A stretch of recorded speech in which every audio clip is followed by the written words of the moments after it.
तर आपण 6व्या अध्यायावरती आहोत आणि 6व्या अध्यायाचे 15 श्लोक आपण पूर्ण केलेले आहेत आणि आपण 16व्या श्लोकावर जाणार आहोत.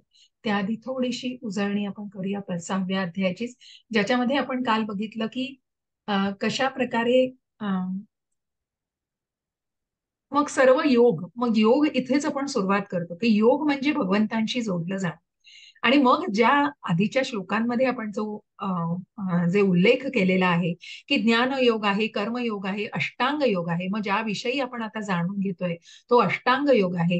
हे सगळे टप्प्याटप्प्याने जाणारे, मग ही जी एक शिडी आहे आणि त्या शिडीने जाणाऱ्या या सगळ्या पायऱ्या आहेत, परंतु तो लिफ्टचा मार्ग कुठला आहे, तर भक्तीचा मार्ग आहे. आणि म्हणून आपण त्याच्यामध्ये काल योग रुरुक्षु आणि त्याच्यानंतर योग जे अगदी सुरुवातीच्या टप्प्यावर असतात त्यांना योग रुरुक्ष म्हणतात. आणि मग अगदी शेवटच्या की मग ज्या प्रकारे की अष्टांग योगामध्ये जेव्हा आपण या सगळ्या पायऱ्या बघणार आहोत, यम नियम आसन, मग कशा प्रकारचे आपण यम नियम म्हणजे काय, तर निरनिराळ्या प्रकारचे नियम, कुठल्या प्रकारचे कशा प्रकारे स्वतःला त्यांनी त्या योग्याने, मग तो योगी कशा प्रकारे, जेव्हा कृष्ण भावना भावित, मग आपण म्हणतोय की हा योगी पूर्णपणे योगी कधी असू शकतो, तर तो ज्ञानाने परिपूर्ण पाहिजे की ज्याने भगवंतांना जाणलेलं आहे. आणि त्याचबरोबर फक्त फक्त मिथ्याचार, मग भगवंतांनी आधीच्या अध्यायांमध्ये आपण ऐकलेलं आहे, भगवंतांनी उल्लेख केलेला आहे की मिथ्याचार तर भगवंतांना नकोय, जो अर्जुनाला भगवंतांनी सांगितलं. आणि त्याच प्रकारे जे फलगू वैराग्य आणि युक्त वैराग्य, याही मधला फरक आपण जाणील. मिथ्याचार तर खूप दूरची, म्हणजे मिथ्याचार हा नाहीच पाहिजे, कारण तिथे कुठेतरी फक्त दाखवेगिरी आहे हो. मग त्याला प्रभुपादांनी म्हटलंय की काय म्हणतात ना, की फक्त फक्त दाखवण्यासाठी, मग त्या गोष्टी फक्त एक्झिबिटिंग, सगळ्या एक्झिबिटिंग करण्यासाठी असतात. पण आतून त्या मनाचं काय, तर मनाच्या सगळ्या, मनाने सगळ्या अजूनही इच्छा आकांक्षा सगळ्या तशाच आहेत, मग कुठेतरी तिथे निश्चित घसरण्याचा धोका असतो. आणि त्याचप्रमाणे आपण फलगू वैराग्य आणि युक्त वैराग्य या गोष्टींना काल जाणण्याचा प्रयत्न केला. मग जी फलगू नदी, ज्याच्या अनुषंगाने आणि ज्याची उपमा दिलेली आहे, आणि हे फलगू वैराग्य म्हणजे काय, की स्वतःला फक्त त्या भौतिक गोष्टींमधनं बाहेर काढणं म्हणजे फक्त योगी असणं, आणि म्हणजे फक्त आपण सिद्धी मिळवली आणि आपण त्या भौतिक गोष्टींचा त्याग केलेला आहे म्हणजे सगळं मिळवलेलं आहे, तर नाही. तिथे कुठेतरी ते कर्म, तिथे कृष्ण मिसिंग आहे, कारण पुन्हा तिथे मला मोक्ष मिळवायचा आहे या गोष्टी नुरूप ते केलं जातं. आणि म्हणून तिथे कृष्ण भावना मिसिंग आहे. पण तिथेच युक्त वैराग्य जेव्हा आपण म्हणतो, हे युक्त वैराग्य म्हणजे कृष्ण भावना भावित कर्म करणं. मग त्या कर्मापासून निश्चितच कुठलाही पळवाट काढली जात नाही. कर्म साधलं जातं, कर्म केलं जातं, आणि ते कर्म कृष्णाच्या संतुष्टी प्रित्यर्थ केलं जातं, स्वतःच्या संतुष्टी प्रित्यर्थ नाही. आणि तिथेच कुठेतरी ती कृष्ण भावना, आणि तिथेच म्हणून तो भक्त. आणि भक्त आणि अभक्तामधला फरक हा आपण म्हणतोय. मग अभक्त हा तर भगवंतांच्या अस्तित्वालाच जाणत नाही. आणि परंतु भक्ताबद्दल जे उल्लेख केलेला आहे की भक्त म्हणजेच कृष्ण भावना भावित व्यक्ती. आणि म्हणूनच जी व्यक्ती ही पूर्णपणे, मग ही परिपूर्ण योगी आहे, कारण त्यांनी हे ज्ञान मिळवलंय, भगवंतांविषयीचं ज्ञान, कृष्णांना जाणलेलं आहे पूर्णपणे. भगवंत हे वेदांचा अंत, म्हणूनच आपण जे म्हटलंय की वेदांचा, शास्त्रांचा अभ्यास, आणि जर भगवंतांना जाणलं नाही तर मग काय त्याचा उपयोग आहे. आणि म्हणूनच त्या प्रकारे आपण त्या भक्ताला आणि कृष्ण भावना भावित व्यक्तीविषयी आपण जाणलं. मग त्या आधीच्या काही श्लोकांमध्ये आपण त्या व्यक्तीचं वर्णन कशा प्रकारे, मग जिथे स्थिताधीर मुनीबद्दल जे आपण आधी जाणलेलं आहे, आणि मग कशा प्रकारे मलिन अशा मनाला, मग मन हे जो मळ असतो मनावरचा, मग चैतन्य महाप्रभूंनी त्याला चेतोदर्पण मार्जनम म्हटलंय. कारण चेतोदर्पण म्हणजे की त्या आरशावरची धूळ पुसण्यासारखं, त्या म्हणजेच कुठेतरी त्या मनावरची धूळ आणि त्या मनाला स्वच्छ करणं. मग आधीच्या श्लोकांमध्ये आपण जे म्हटलंय की मन हे आपलं शत्रू किंवा मित्र असू शकतं, या मनाला मार्गदर्शन केलं जातंय. मग या योगी या मनाला मार्गदर्शन करतो, त्या मनाला नियंत्रित करतोय. कशा प्रकारे आपलं मन, आपली इंद्रिय अशा प्रकारे नियंत्रित करतो आहे की ते कर्म जे करेल ते कर्म कृष्ण भावना भावित असेल. मी फक्त मला पाणी आहे एवढं विचारलं. एक सेकंड.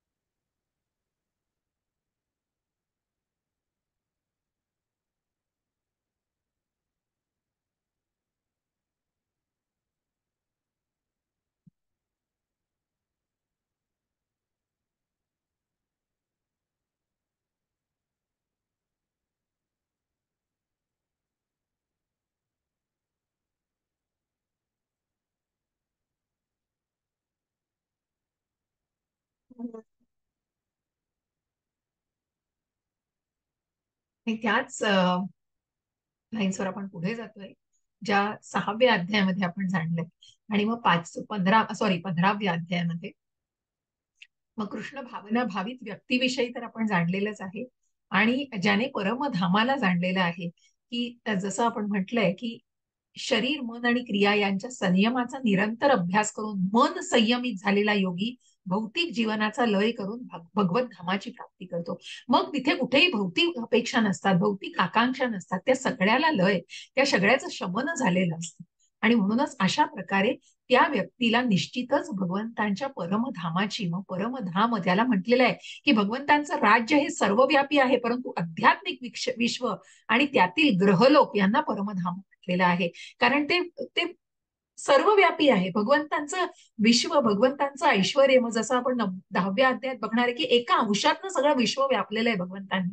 परंतु भगवंतांचं जे आध्यात्मिक विश्व आहे आणि त्यातील जे ग्रहलोक आहेत, त्यातील जे जे जे जे आपण भगवंतांचं गोलोक धाम म्हणतो, ते जे आहे त्याला परमधाम असं म्हटलं जातं. आणि म्हणूनच अशाच लाईन्सवर आपण पुढे जातोय. नातन् नातश्नस्तस्तु योगोऽस्ति न चैकान्तमधश्नतः न चान्ति स्वप्नशीलस्य जाग्रतो नैव चार्जुन. हरे कृष्ण माताजी. हरे कृष्ण माताजी. हे अर्जुना, जो अत्याधिक खातो किंवा अत्यंत अल्प खातो, जो अतिशय झोपतो किंवा पुरेसे झोपत नाही, तो योगी होण्याची शक्यता नाही. हरे कृष्ण. हरे कृष्ण. मग आपल्याला इथे आता ज्या योग्याविषयी आपण जाणलेलं आहे, मग जो जो योगी की ज्याने यम, नियम, आसन, प्राणायाम अशा गोष्टींना जो फॉलो करतोय आणि अशा गोष्टींना ज्या प्रकारे जो जाणून घेतोय, त्या व्यक्तीने कशा प्रकारे स्वतःला तयार केलं पाहिजे. आणि म्हणूनच या ठिकाणी योगी जनांसाठी आहार आणि निद्रा यांचंही नियमन सांगितलं गेलं. कारण अति खाणं, अति निद्रा हे निश्चितच वाईट आहे. कुठल्याही गोष्टीचा अतिरेक आपण जो म्हणतो तो विषासमान असतो. आणि म्हणूनच कशा प्रकारे इथे अतिशयोक्ती, मग कुठल्याही गोष्टीला, की आपण म्हणतो की ज्या आवाजवी खाणं म्हणजे आपल्या भुकेपेक्षाही जास्त खाणं, हे किती चुकीची गोष्ट आहे. कारण ते कुठेतरी मग तुम्हाला घातक असतं. प्रभुपादांनी तर म्हणजे प्रभुपादांविषयी आणि प्रभुपादांचं जेव्हा दिनक्रम म्हटलंय, तेव्हा सकाळी 6 वाजल्यापासून आणि म्हणजे रात्रभर सुद्धा जे पुस्तकं लिहित बसायचे, फक्त जे काही त्यांच्या आवश्यक तेवढी निद्रा ते घ्यायचे आणि दही खायचे जे त्यांच्या पोटाला आवश्यक, आणि जे काही आहार फक्त त्यांच्या पोटापुरता, म्हणजे जितकं त्यांना भूक मागेल आणि त्यांना आवश्यक आहे तितका आहार. आणि असा हा सात्विक आहार आणि अशी ही सात्विकता. आणि म्हणूनच 14व्या अध्यायामध्ये आपल्याला निश्चित सत्व, रज आणि तमो गुणांमध्ये, की मग या आहाराचा कशा प्रकारे त्या गुणांवर प्रभाव असतो आणि असा आहार करणारी व्यक्ती कशा कुठल्या त्या सत्वगुणात असेल, कुठल्या गुणांची असू शकते. कारण त्या गुणांचा प्रभाव हा त्या आहारावर निश्चितपणे अवलंबून असतो. आणि म्हणून सात्विक आहार, राजसिक आहार आणि तामसिक आहार याचंही वर्णन आपल्याला 14व्या अध्यायामध्ये दिसतं. 17व्या अध्यायामध्येही त्याचं वर्णन केलं. आणि म्हणूनच अधिक भोजन खाणे हे अतिशय चुकीची गोष्ट आहे. मनुष्याला पशुचं मांस खाण्याची आवश्यकता नाही. कारण मनुष्याला किती किती गोष्टींची उपलब्धता आहे हो. दूध आहे, भाजी, फळं आणि इतक्या सगळ्यांची उपलब्धता असून सुद्धा कुठेतरी फक्त त्या द्वेष भावनेपोटी, मग तिथे प्रभुपाद म्हणतात की या चार चार जे काही प्रिन्सिपल्स आहेत त्याच्या मागे ते गुण आहेत. कारण कशा प्रकारे इतर प्राण्यांचा मत्सर केला जातो, म्हणून स्वतःच्या स्वार्थासाठी त्यांना खाल्लं जातं. आणि म्हणून तो मांसाहार रजोगुणातल्या व्यक्तींसाठी असतो. म्हणून जे लोक मांसाहार, मद्यपान, धूम्रपान करतात आणि श्रीकृष्णांना प्रथम न अर्पिलेले, मग इथे प्रभुपाद म्हणतायत की जरी व्हेजिटेरियन खातायत आणि सगळा भाजीपाला वगैरे खातायत, तरी जे भगवंतांना अर्पण करून भगवंतांना कृतज्ञता जिथे अर्पण केली जात नाहीये, ते कृतज्ञतेने अन्न जेव्हा अर्पण न केल्याशिवाय खाल्लं जातंय, तेव्हा ते पापच धरलं जातं. हे पुढेही जाऊन आपल्याला काही अध्यायांमध्ये याचा उल्लेख आहे. आणि म्हणूनच कशा प्रकारे मग भगवंतांना सगळं भगवंतांनी स्वीकारलेले हो. भगवंतांना मग 9व्या अध्यायात म्हणतायत, भगवंत पत्रम पुष्पम फलम तोयम योमे भक्त्या प्रयच्छती, की मला फक्त एखादं पान, फळ, फूल किंवा पळीभर पाणी इतकं जरी भगवंतांना भक्तीने आणि प्रेमाने अर्पण केलं तर भगवंत हे फक्त प्रेमाचे भुकेले आहेत हो. कारण भगवंत भक्तवत्सल आहेत आणि तसंच भगवंतांना भक्तांचं प्रेम हवंय. आणि म्हणूनच जरी म्हटलं परित्राणाय साधूना विनाशाय च दुष्कृतान धर्म संस्थापनार्थाय संभवामी युगे युगे, या सगळ्या कारणांसाठी भगवंत प्रत्येक युगामध्ये प्रकट होत आहेत. पण या कुठल्याही आज्ञेने भगवंत कशाचाही संहार करू शकतात, पण भगवंत भक्तांचा सहवास जो आहे ना, तो भगवंतांना हवा आहे. आणि म्हणूनच भगवंत हे भक्त वत्सल आहेत.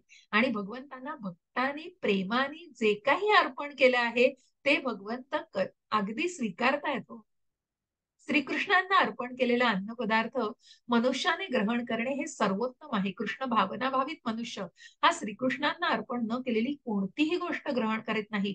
म्हणून केवळ कृष्ण भावनाभावित मनुष्यच योगाभ्यासामध्ये पूर्णता प्राप्त करू शकतो, कारण ती कृतज्ञता स्वतःमध्ये तो जोपासतोय.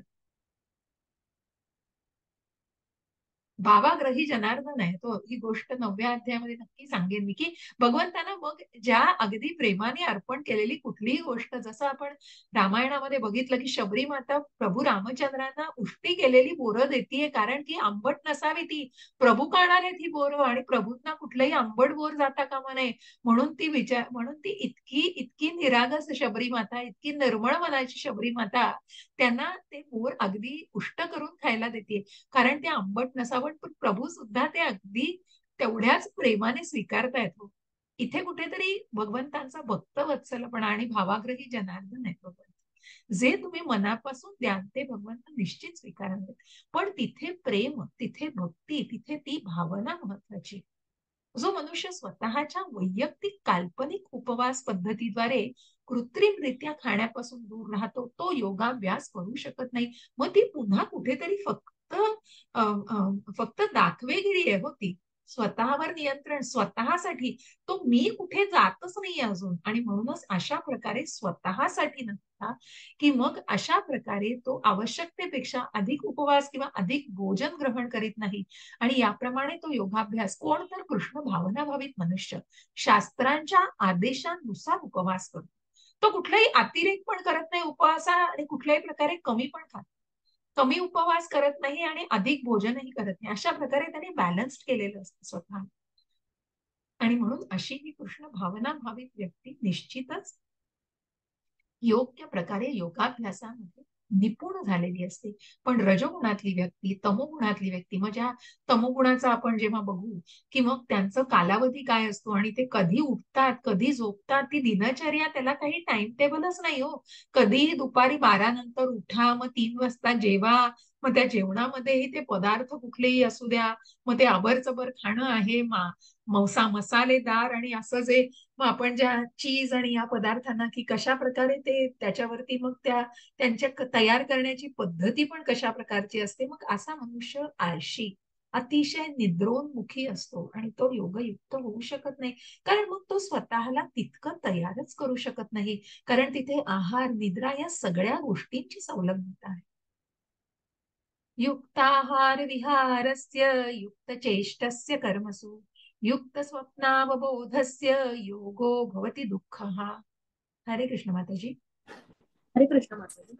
जो मनुष्य आपल्या आहार, निद्रा, विहार किंवा करमणूक आणि कर्म करण्याच्या सवयीत नियमित असतो, तो योग अभ्यासाद्वारे सर्व सांसारिक दुःखांचे निदान करू शकतो. हरे कृष्ण. हरे कृष्ण. आणि म्हणूनच मग ती व्यक्ती बघा की जिने त्या गोष्टींवरती पूर्णपणे ती नियमन करते, या सगळ्याचं आहार, निद्रा, विहार, कर्म करण्याच्या सवयीमध्ये मग इतकी शिस्त असते त्या त्या व्यक्तीची, स्वतःवरती इतकं नियंत्रण असतं. आणि म्हणूनच अशी नियंत्रित व्यक्ती कशा प्रकारे ती करते, तर कृष्ण भावना भावित ते कर्म करणारी व्यक्ती आहे. आणि म्हणूनच आपण 1-2 वाक्यांमध्ये आपल्याला ते इतकं इतकं क्लिअर होऊन जातं की या बाबतीमध्ये आदर्श दिलेला आहे. आणि हा, निद्रेविषयी सांगावयाचं तर कृष्ण भावना भावित मनुष्य सतत कृष्ण भावना भावित कर्म करण्यामध्ये दक्ष असतो. म्हणून निद्रेत घालविलेला अनावश्यक काळ हा त्याच्यासाठी मोठ्या हानीप्रमाणेच असतो. अव्यर्थ कालत्व, कृष्ण भावना भावित मनुष्य हा भगवत सेवेमध्ये युक्त झाल्या वाचून आपला वाया गेलेला एक क्षणही सहन करू शकत नाही. म्हणून तो केवळ अत्यावश्यक आहे तितकंच झोपतो. या बाबतीत त्यांचे आदर्श म्हणजे श्रील रूप गोस्वामी आहेत. श्रील रूप गोस्वामी निरंतर कृष्ण सेवेमध्ये मग्न असायचे आणि 2 तासापेक्षा पेक्षा अधिक कधीच ते झोपत नसत. काही वेळा तर 2 तासही ते झोपत नसत. हरिदास ठाकूर ज्यांना नामाचार्य म्हटलेले आहे चैतन्य महाप्रभूंनी, जे जे हे आपल्या जपमाळेवर प्रतिदिन 3 लाख जप केल्यापासून प्रसादही ग्रहण करीत नसत किंवा झोपतही नसत, हा त्यांनी नेम केलेला असतो. कर्माचा विचार केल्यास कृष्ण भावना भावित मनुष्य हा श्रीकृष्णांची असंबंधित असं कुठलंही कार्य करीत नाही. म्हणून त्याचं कर्म हे कधीच इंद्रिय तृप्तीमुळे कलुषित होत नाही. इंद्रिय तृप्तीचा प्रश्नच उद्भवत नसल्यामुळे कृष्ण भावनाभावित मनुष्याला फावला वेळ कधी असतच नाही. तो आपले कर्म, वाणी, निद्रा, जागृती व इतर सर्व शारीरिक कार्यांमध्ये नियमित असल्याने त्याला कोणतंही भौतिक दुःख नसतं. म्हणूनच मग म्हणून भगवंत सांगतायत की जेव्हा त्या गोष्टींना म्हणजे याही भौतिक जगतामध्ये, याही प्रपंचामध्ये आणि याही प्रकृतीमध्ये मनुष्य हा योग्य प्रकारे जीवन घालवू शकतो, व्यवस्थितपणे, शांतपणे आणि अगदी योग्य मार्गाने जर त्यांनी काही गोष्टींचं नियमन केलं आणि अशा प्रकारे नियंत्रण केलं तर निश्चितच त्याला दुःख नसतं त्या गोष्टींचं. कारण तो जे कर्म करत असतो ते कर्म करण्यामध्ये कुठल्याही बंधन त्याला नाही येणार आणि ते कर्म तो कृष्णाच्या संतुष्टी प्रित्यर्थ करतोय, तो कृष्णाच्या आनंदा प्रित्यर्थ करतोय.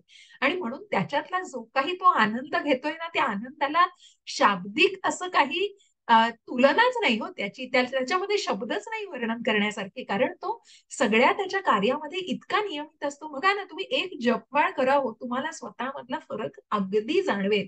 प्रचिती घ्या तुम्ही, एक माळ जपा, मनापासून जपा आणि मग स्वतःमधला फरक जाणवा. अगदी एक माळेने सुद्धा तुम्हाला ही प्रचिती येऊ शकेल जर तुम्ही ती मनापासून केली. कारण स्वतःला त्या भावनेमध्ये घालणं आणि तशा प्रकारे आचरण करायला सुरुवात करणं, यासाठी कुठेतरी ती भावना मनामध्ये आणायला लागते आणि त्यासाठी निश्चितच या गोष्टींचा आश्रय, त्या गोष्टींचं मदत घेऊ शकतो आपण. आणि याच गोष्टी की संकीर्तन झालं, श्रवणम, कीर्तनम, विष्णू स्मरणम, अर्चनम, वंदनम, या सगळ्या सेवा आहेत.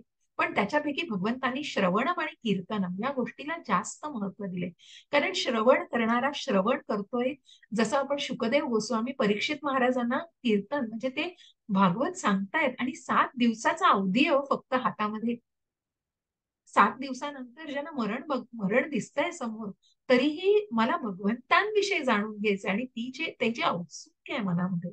ते कुठेतरी निश्चितच त्या ज्ञानाने परिपूर्ण करणारे परीक्षित महाराजांना अशा प्रकारे हे श्रवणम, कीर्तनम आणि म्हणूनच अशा या सगळ्या गोष्टींमध्ये नियमन केल्यामुळे कुठल्याही भौतिक दुःखाने तो ग्रासला जात नाही.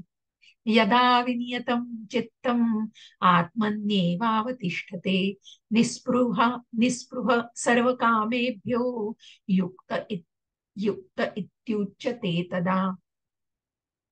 हरे कृष्ण माताजी. हरे कृष्ण माताजी. योग अभ्यासाद्वारे योगी जेव्हा आपली मानसिक कार्य नियमित करतो आणि सर्व भौतिक आकांक्षापासून मुक्त होऊन अध्यात्मामध्ये स्थित होतो, तेव्हा तो यथायोग्यपणे योगयुक्त झाल्याचे म्हटले जाते. हरे कृष्ण. हरे कृष्ण. आपण त्याच गोष्टींना, काही श्लोकांमध्ये त्याच गोष्टी थोड्या वारंवार आहेत की कशा प्रकारे यथायोग्यपणे योगयुक्त म्हणजेच परिपूर्ण योगी. मग जसं आपण आधीच्या गोष्टींमध्ये बघितलं की तो ज्ञानाने जसा परिपूर्ण होतो, त्याच प्रकारे त्याच ज्ञानाने तो जेव्हा आपली मानसिक कार्य नियमित करतो, भौतिक आकांक्षांपासून म्हणजेच अनर्थ निवृत्ती आणि या सगळ्या भौतिक गोष्टींपासून, त्या इंद्रिय विषयांपासून स्वतःला जेव्हा नियंत्रित करतो, तेव्हा तो त्या अध्यात्मामध्ये स्थित होतो.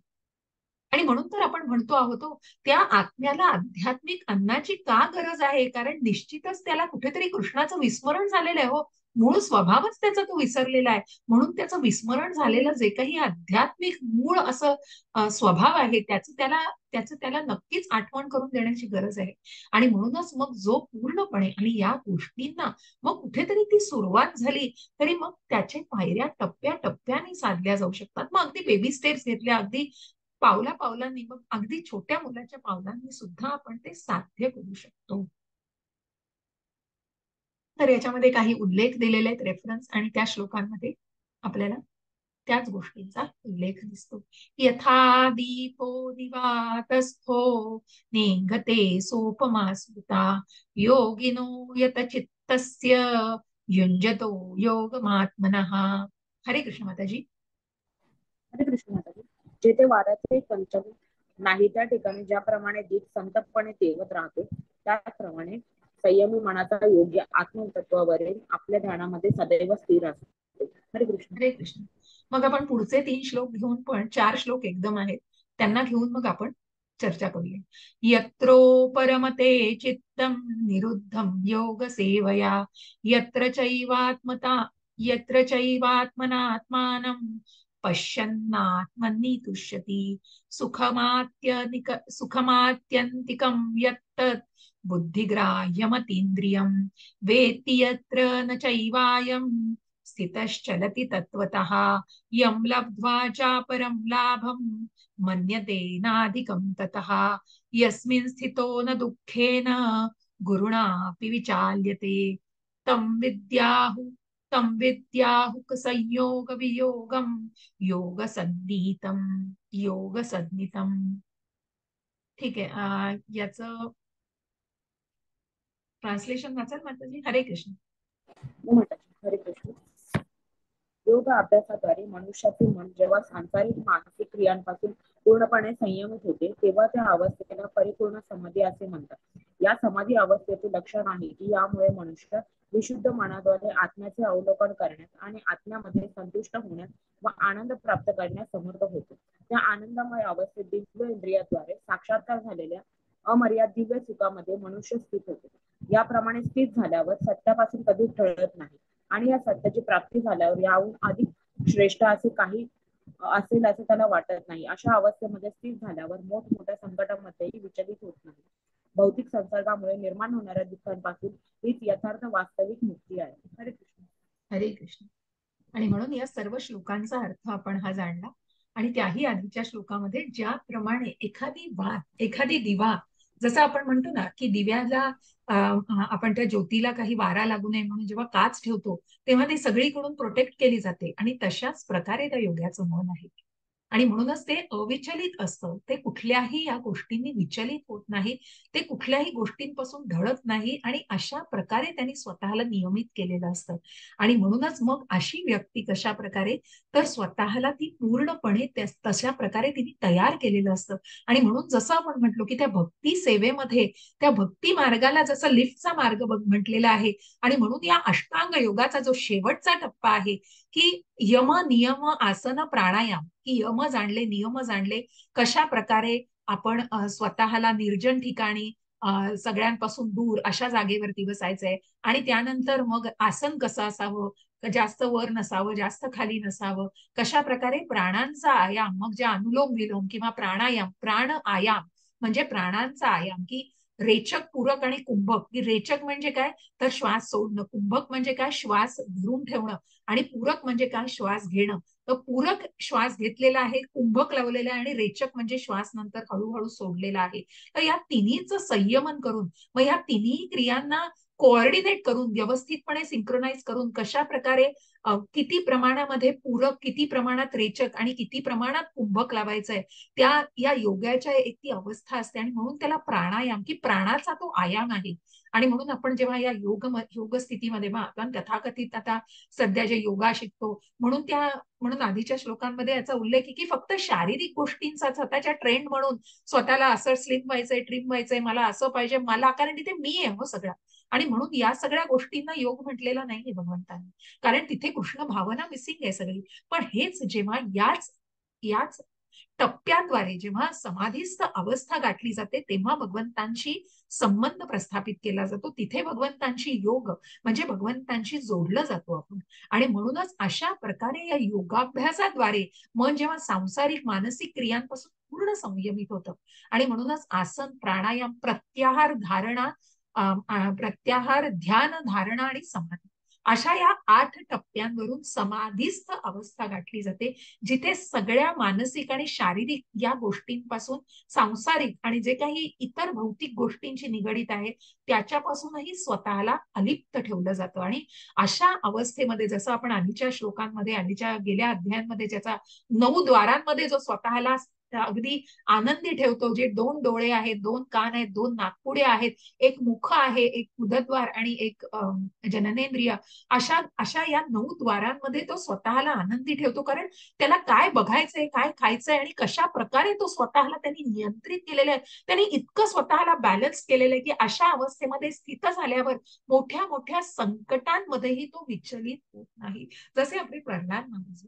मग ही उदाहरणं याच याच अनुषंगाने दिली जातात की प्रल्हाद महाराज, जे ज्यांना भक्त प्रल्हाद म्हटलेलं आहे आणि भगवंतांवर इतकी नितांत श्रद्धा की 24 तास, मग ज्यांना हिरण्यकश्यपू जे राक्षस त्यांचे वडील, आणि ज्यांना नारायण नारायण म्हटलेलं चालायचं नाही, कारण तिन्ही लोकांचा राजा मी आहे आणि तू माझं नाव आणि कोण तो नारायण. मग जेव्हा शेवटी त्या खांबातून सुद्धा, खांबाला लाथ मारली जाते, तिथूनच नारायण प्रकट झालेले आहेत नरसिंहाच्या अवतारामध्ये, कारण भक्ताच्या रक्षणांसाठी. आणि म्हणूनच अशा भक्ताचं रक्षण वेळोवेळी भगवंतांनी केलेलं आहे.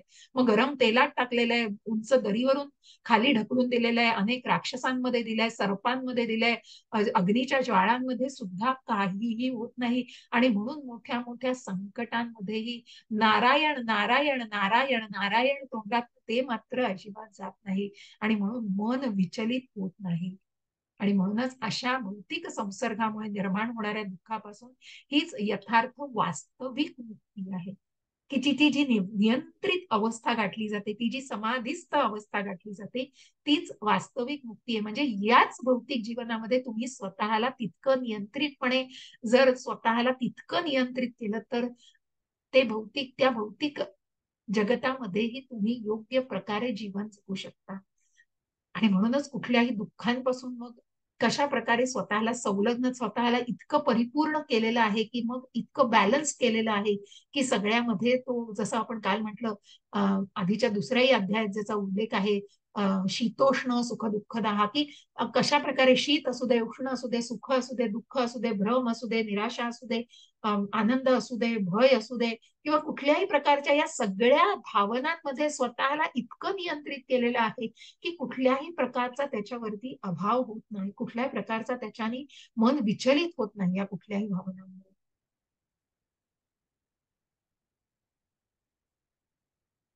आणि म्हणून मग या शेवटच्या पॅरेग्राफमध्ये आपण वाचूया, या अध्यायामध्ये वर्णन केल्याप्रमाणे योग पद्धतीमध्ये संप्रज्ञात समाधी आणि असंप्रज्ञात समाधी असे समाधीचे 2 प्रकार आहेत. जेव्हा मनुष्य विविध तात्विक अन्वेषणांनी दिव्य स्थितीमध्ये स्थित होतो, तेव्हा त्याने संप्रज्ञात समाधी प्राप्त केल्याचे म्हटले जाते.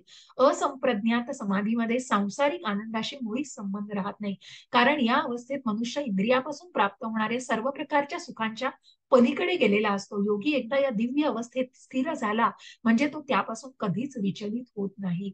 आणि म्हणून या 2, कारण तिथे कुठेतरी दिव्य स्थितीमध्ये आहे, तात्विक अन्वेषणाने दिव्य स्थितीमध्ये कुठेतरी समाधीस्थ होतो, पण तिथे कुठेतरी अजूनही त्या भौतिक गोष्टींची, सांसारिक आनंदाशी संबंध असलेला दाखवलाय.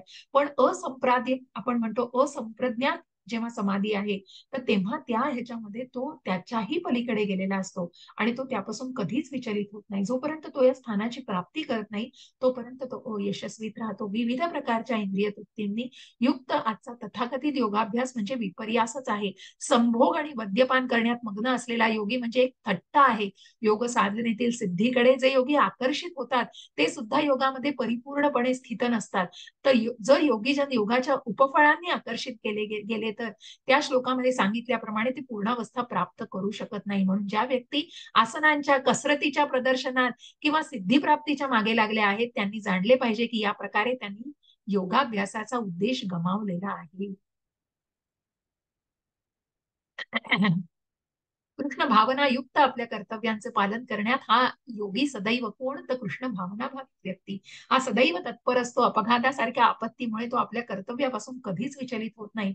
भगवद्गीतेत 2:14 मध्ये सांगितले आहे की आगमा पायीनो नित्यास तांस्ती तांस्ती तांस्ती तिक्षस्व भारत्व, म्हणजे कशा प्रकारे की अशा सर्व आपत्कालीन आपत्तींना तो सहन करतो. शीतोष्ण सुख दुःखदा, हा त्याच्या आधीची पहिली ओळ आहे की कशा प्रकारे त्यांनी नित्यास्तांस्ति तिक्षस्व भारत, की कशा प्रकारे कुठल्याही आपत्कालीन स्थितीमध्येही तो त्या गोष्टींना सहन करतो. म्हणून त्या योग्याला, त्या भक्ताची ती तुलना अभक्ताशी केलेली आहे. कारण भक्त मग तो थंडी असो, पाऊस असो, उन्हाळा असो, तो सगळ्या गोष्टी सहन करतो. आपल्याला मग आपण थंडी वाजते, वाजणं हे ते त्याच्या पलीकडे गेलेला असतो. कारण तो शरीर नाही, मी आत्मा आहे या भावनेशी पूर्णपणे निगडीत झालेला असतो. पूर्णपणे त्या भावनेमध्ये तो समरस झालेला असतो. कारण त्याला माहित असतं की अशी आपत्ती येतात आणि जातात आणि त्यामुळे आपल्या कर्तव्यावर त्याचा काहीही परिणाम होत नाही. याप्रमाणे तो योगाभ्यासातील परमसिद्धी प्राप्त करू शकतो. अशीच व्यक्ती जिने ही स्टेज गाठलेली आहे, ती समाधीस्थ अवस्था गाठलेली आहे, तोच ती परमसिद्धी प्राप्त करू शकतो. सनिश्चयेन योक्तव्यो योगो निर्विण्ण चेतसा, संकल्प प्रभावान कामान त्यक्त्वा सर्वान शेषतः, मनसैवेंद्रिय ग्रामम विनियम्य समन्ततः. हरे कृष्ण माताजी. हरे कृष्ण माताजी. मनुष्याने दृढ निश्चयाने आणि श्रद्धेने योग अभ्यासामध्ये युक्त झाले पाहिजे आणि त्याने योग मार्गातून विचलित होऊ नये.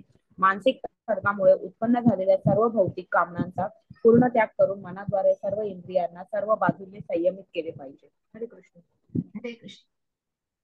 आणि म्हणूनच अशा प्रकारे योगाच्या अभ्यासकाने दृढ निश्चयी असावे. तो जो ती ही जी दृढता आहे ना, ही दृढता खूप महत्वाची. आपण म्हणतो बघा, एखादी गोष्ट स्वीकारणं खूप सोपं आहे, पण ते मेंटेन करणं आणि त्याच्यामध्ये दृढ राहणं, त्याचा निश्चय, ते कायम स्वरूपी स्वतःला त्याच्यामध्ये कन्सिस्टन्सी असणं, ही खूप महत्वाची गोष्ट आहे. आणि म्हणून अशा या योगाच्या अभ्यासकाने दृढ निश्चयी असावे आणि विचलित न होता धैर्याने अभ्यास करावा. कारण बघा, तो अभ्यासच तुम्हाला कॉन्फिडंट बनवणार आहे. मग हा भगवद्गीतेचा अभ्यास करता आहात आपण, पहिल्या टप्प्यावरती, ज्या बेसिक टप्प्यावरती 18 दिवसांच्या अध्यायामध्ये सगळ्या या गोष्टींना परिपूर्णपणे जाणू शकलो नव्हतो. तिथे फक्त आपण मनाचं मार्गदर्शन, मन, मित्र, शत्रू, मग इथपर्यंतच आपण काही गोष्टी जाणू शकलो असतो. पण जेव्हा आपण याच गोष्टी अतिशय सखोलपणे जाणायला लागतो, मग त्याच्या अभ्यासामध्ये आपण सखोल होतो. तो अभ्यास जास्तीत जास्त दृढतेने करणं आवश्यक आहे. हो. आणि म्हणून त्या निश्चयाने करणं आवश्यक आहे. मनुष्याला अंतिम यशप्राप्तीची शाश्वती असली पाहिजे. आणि यशप्राप्तीमध्ये जरी विलंब लागला तरी त्याने निरुत्साही न होता, तो पेशन्स महत्वाचा आहे आणि तो पेशन्सच त्याला दृढता कायम ठेवू शकेल. निरुत्साही न होता दृढनिश्चयी होऊन योगाभ्यास केला पाहिजे. खडतर अभ्यासकाला नक्कीच यश प्राप्त होते. When there is a will there is a way, there is a way. आणि जो when somebody gets the way, तिथे नक्कीच यश असतं. इच्छा आहे तिथे मार्ग आहे आणि मार्ग आहे तिथे हमखास यश असतो. मग त्या खडतर जरी तो मार्ग असला तरी त्या खडतर अभ्यासकाला नक्कीच यश प्राप्त होते. भक्ती योगाबद्दल रूप गोस्वामी, ज्यांनी पुढे जे म्हटलंय ना, चरिता भक्ती रसामृत सिंधू, उपदेशामृत, यांचा जेव्हा उल्लेख येतो तेव्हा या गोस्वामींचा उल्लेख येतो. आणि त्यापैकी भक्ती योगाबद्दल रूप गोस्वामी सांगतात की उत्साहा निश्चयात धैर्यात तत्तत् कर्म प्रवर्तनात संगत्यागास्ततो वृत्तेः षड्भिर्भक्तिः प्रसिद्धती. अंतःकरणपूर्वक उत्साह, निश्चय आणि धैर्याने भक्तांच्या सत्संगामध्ये विहित कार्याचं पालन करून व पूर्णपणे सत्वगुणाने युक्त होऊन कार्य केल्यामुळे मनुष्य यशस्वीपणे भक्तियोगाचं अनुसरण करू शकतो. आणि म्हणून तर उपदेशामृत, नेक्टर ऑफ इन्स्ट्रक्शन, जे रूप गोस्वामींनी सांगितलं. आणि म्हणूनच तिथे भक्तीच्या त्या 9 टप्प्यांमध्ये पहिला टप्पा श्रद्धा आहे. तिथे या श्रद्धेला खतपाणी कशाचा आहे तर साधू संग, भजन क्रिया, अनर्थ निवृत्ती कशी गाठायची, तिथे सत्संग महत्वाचा आहे.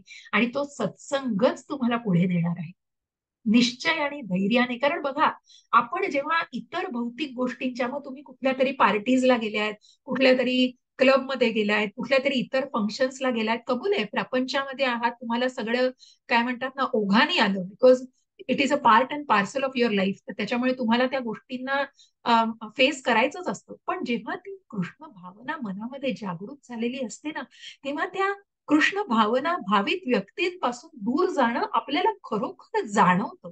कुठेतरी आपण जरी 2 दिवस त्या गोष्टींपासून दूर असलो, एखादी असोसिएशन नाही मिळालं, एखादी मीटिंग नाही झाली, एखादी कृष्ण भावना भावित आपल्याला कुठलंच काही ऐकायला मिळालं नाही, कशाचाच अभ्यास नाही झाला, you are missing something, you are missing on something. आपण ते फील करू शकतो. आपण काहीतरी काहीतरी आपल्याला लॅकिंग आहे, काहीतरी आपण मिस करतोय, हे आपण जाणवू शकतो. आणि ती भावना महत्वाची आहे. ती भावनाच आपल्याला या मार्गावरती उन्नत करण्यामध्ये कुठेतरी निश्चितच खूप महत्वाची आहे. मग कबूल आहे तुम्ही, कारण की जसं आहे ना, की शेवटी प्रपंचात आहात आणि कुटुंबामध्ये आहात, नोकरी आहे, पोटा पाण्यासाठी सगळ्या गोष्टी करायच्या आहेत आणि आपण उदरनिर्वाहासाठी सगळ्या या गोष्टींमध्ये आहोत, नोकरी वगैरे. आणि जे काही तुम्ही ज्या काही उद्योगधंद्यांमध्ये जो तो काही प्रत्येक आपल्या विवेचनांमध्ये आणि प्रत्येक जण आपापल्या उद्योगांमध्ये निश्चितच व्यस्त आहे. पण म्हणूनच तिथेच आपल्याला ही भावना कशी जागरूक ठेवायची हे खूप महत्वाचं आहे. आणि म्हणूनच अंतःकरणपूर्वक उत्साह, निश्चय आणि धैर्याने भक्तांच्या सत्संगामध्ये विहित कार्याचं, म्हणूनच कुठेतरी तिथे कृतज्ञता, भगवंतांची सेवा, मग अगदी 15 मिनिटं का होईना हो, आपण भगवंतांसाठी निश्चित सकाळपासूनचा, मग नामनिष्ठ प्रभूजी सांगताना तेव्हा की एखादी सांगितलं नाही हो आम्हाला वेळ मिळत नाही, हो वेळ मिळत नाही, जेव्हा तुम्ही सकाळी 5 वाजल्यापासून रात्री 11 वाजेपर्यंतची ती दिनचर्या जरा तपासून बघा, किती वेळ मोबाईल हातात घेता, किती वेळा व्हॉट्सअप बघता, किती वेळा फेसबुक बघता, किती वेळा इंस्टाग्राम बघता, किती वेळा इतर काय काय गोष्टींवर वेळ घालवता. मग तो वेळ घालवणं का तुम्ही गृहीत धरत नाही? मग वेळ नाही या गोष्टींना, म्हणजे तीच तुमची कुठेतरी फक्त त्याच्याने तुम्हाला, मला हा ब्रेक मिळाला पाहिजे, तो मी टाइम पाहिजे मला, मला कुठेतरी ती गोष्ट, पण त्या गोष्टी आपल्या मान्यावर आहे. आणि म्हणूनच तीच गोष्ट, ही भावना जेव्हा कुठेतरी वाढीच लागते नाही, कृष्ण भावना भावित आपण स्वतःला बनवू इच्छितो, तेव्हा आपण निश्चित ती दृढता मनात आणणं आवश्यक आहे. आणि म्हणून जसं तुम्हाला आता बुद्ध माताजींच्या वर्गामध्ये बऱ्याचदा जात असाल, म्हणून ही दृढता जेव्हा आपण पुढे म्हणतो आहोत की आपण इन्स्पायर झालो, आपण ऍस्पायर झालो, आपण कुठल्या तरी गोष्टीने इन्स्पायर झालेलो आहे, आपण ती प्रेरणा घेतलेली आहे, आपण इन्स्पिरेशन घेतलेलं आहे, आणि म्हणून ती ऍस्पायर ही पदवी आपण स्वतःला देऊ इच्छितो आहे. आणि त्या प्रेरणेने पुढे जाऊन आपल्याला तो पादाश्रय घ्यायचा आहे. का? कारण गुरुविषयी आपण जेव्हा जाणतो आणि मग असा आश्रय घेऊन आपल्याला ते पुढच्या टप्प्यावर जायचंय, कारण ती दृढता, आणि हे जे काही करायचंय हे दृढतेने करायचंय. मग धैर्याच्या बाबतीत सांगावयाचं झाल्यास, समुद्राच्या लाटांमध्ये अंडे हरवलेल्या टिटवीचं उदाहरण मनुष्याने अनुसरलं पाहिजे. एका टिटवीने समुद्र किनाऱ्यावर आपली अंडी घातली होती, परंतु महासागराने आपल्या लाटांबरोबर ती अंडी वाहून दिली बरं का. हे पाहून टिटवी अत्यंत क्षुब्ध झाली. अशी चिमणीची पण गोष्ट आहे, तिथे टिटवी म्हटलंय तसे चिमणीचा पण उल्लेख आहे काही ठिकाणी. आणि तिने सागराला आपली अंडी परत देण्यास सांगितलं. समुद्राने तिच्या विनंतीकडे लक्षच दिलं नाही, लक्षही दिलं नाही. म्हणून तिने समुद्र आटवण्याचा निश्चय केला. तिने आपल्या लहानशा चोचीने पाणी आणण्यास सुरुवात केली. तिच्या अशक्यप्राय ध्येयाकडे पाहून सर्वजण तिचा उपहास करू लागले. तिच्या धैर्याची वार्ता सर्वत्र पसरली आणि शेवटी भगवान श्रीकृष्णाचं वाहन महाकाय गरुडाच्या कानी ही गोष्ट गेली. त्याला आपल्या बहिणींबद्दल करुणा वाटली, त्याला आपल्या बहिणीबद्दल करुणा वाटली, आणि म्हणून तो टिटवीला पाहण्यास आला. लहानच्या टिटवीचं धैर्य पाहून गरुड तिच्यावर प्रसन्न झाला. त्याने टिटवीला मदत करण्याचं आश्वासन दिलं. याप्रमाणे गरुडाने तात्काळ समुद्राला टिटवीची अंडी परत देण्यास सांगितले, अन्यथा तो स्वतः समुद्राला आटविण्याचं टिटवीचं काम करील. यामुळे समुद्र भयभीत झाला आणि त्याने टिटवीची अंडी परत केली. या प्रकारे गरुडाच्या कृपेने टिटवी अतिशय आनंदी झाली. याचप्रमाणे योगाभ्यास, विशेष करून कृष्ण भावना युक्त भक्तियोग म्हणजे एक कठीण असल्यासारखे वाटेल, परंतु जो कोणी दृढतेने नियमांचं पालन करतो त्याला भगवंत नक्कीच सहाय्य करतात. म्हणून त्या महासागरात भगवंत हात देऊन आहेत पण दिसत नाही येतो. त्या लाटांवर आपण गटांगळ्या खातोय, पण आपण ते ओलांडून जाऊ शकतो जिथे कृष्ण भावना, त्या भक्तीच्या मार्गावर स्वतःला पूर्णपणे उन्मत्त करू. कारण जे स्वतःला मदत करतात त्यांना भगवंत मदत करतात. अशी त्या टिटवीची गोष्ट, की किती धैर्य बघा, एवढूसा जीव तो, पण समुद्राला धमकी देतोय हो. कशा प्रकारे? तर माझी अंडी परत कर, नाही तर मी तुला पूर्णपणे रिकामं करीन. एवढूशा टिटवीने ते ते शौर्य दाखवलं, कारण अंगात दम आहे बघा. म्हणजे अंगात, शरीरात दम नसला तरी काय एवढा कॉन्फिडन्स आहे, कारण भगवंतांवर विश्वास आहे. आणि म्हणून ती वार्ता बरोबर पोहोचली गरुडांपर्यंत, आणि महाकाय गरुडांनी मदत केलेली आहे. अशा प्रकारे जिथे स्वतःवर विश्वास आहे तिथे निश्चितच भगवंत त्यांना मदत करतात. स्वतःला जे मदत करतात, कारण स्वतःवर जे विश्वास दाखवतात आणि अशा दृढ विश्वासाने जेव्हा ते कर्म करतात तेव्हा भगवंत तिथे आहेतच, निश्चित आहे. भगवंतांसाठी भक्त हे कायमच विशेष आहे.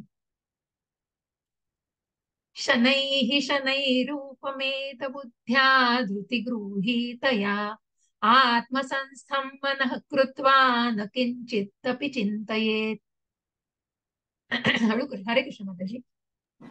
हरे कृष्ण माताजी. हळूहळू क्रमशः दृढ विश्वासाने युक्त झालेल्या बुद्धीद्वारे समाधीमध्ये मनुष्याने स्थित झाले पाहिजे आणि याप्रमाणे मन केवळ आत्म्यावर स्थिर केले पाहिजे व इतर कशाचाही विचार करू नये. हरे कृष्ण. हरे कृष्ण. अशा या दृढ विश्वासाने युक्त झालेल्या, मग ही जी बुद्धी आहे ना, ही बुद्धी जसं त्या रथामधलं उदाहरण दिले, ती बुद्धी आरूढ आहे. त्या बुद्धीने मनाला पकडलंय, मनाच्या दोऱ्या बुद्धीच्या हातात आहेत आणि त्या मनाने इंद्रियांना धरून ठेवलेलं आहे. म्हणून ही बुद्धीद्वारे, आणि म्हणून ही बुद्धी सत्सत विवेक बुद्धी असली पाहिजे. त्या बुद्धीला योग्य प्रकारची ती असली पाहिजे.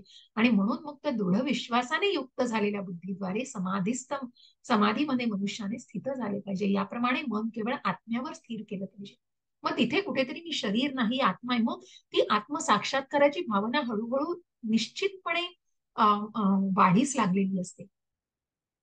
आणि मग अशा या समाधीस्थ अवस्थेमध्ये कुठल्याही इतर गोष्टींचा विचार मनामध्ये येऊच शकत नाही, कशाचाही विचार करू नये.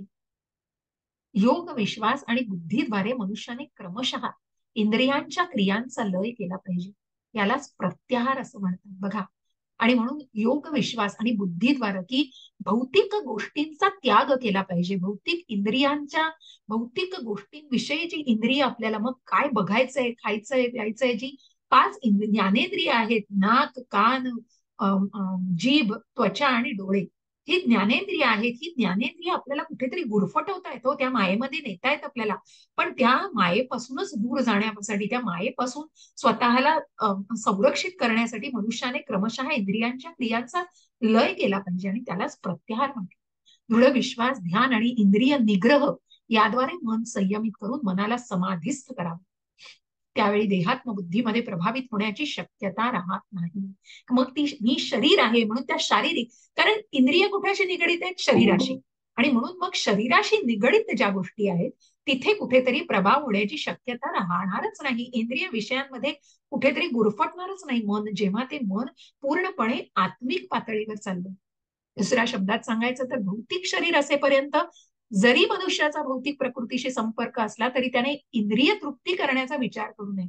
परमात्म्याच्या आनंदाव्यतिरिक्त इतर कोणत्याही आनंदाचा त्याने विचार करू नये. कृष्ण भावनेच्या प्रत्यक्ष आचरणाने ही स्थिती सहजपणे प्राप्त करता येते.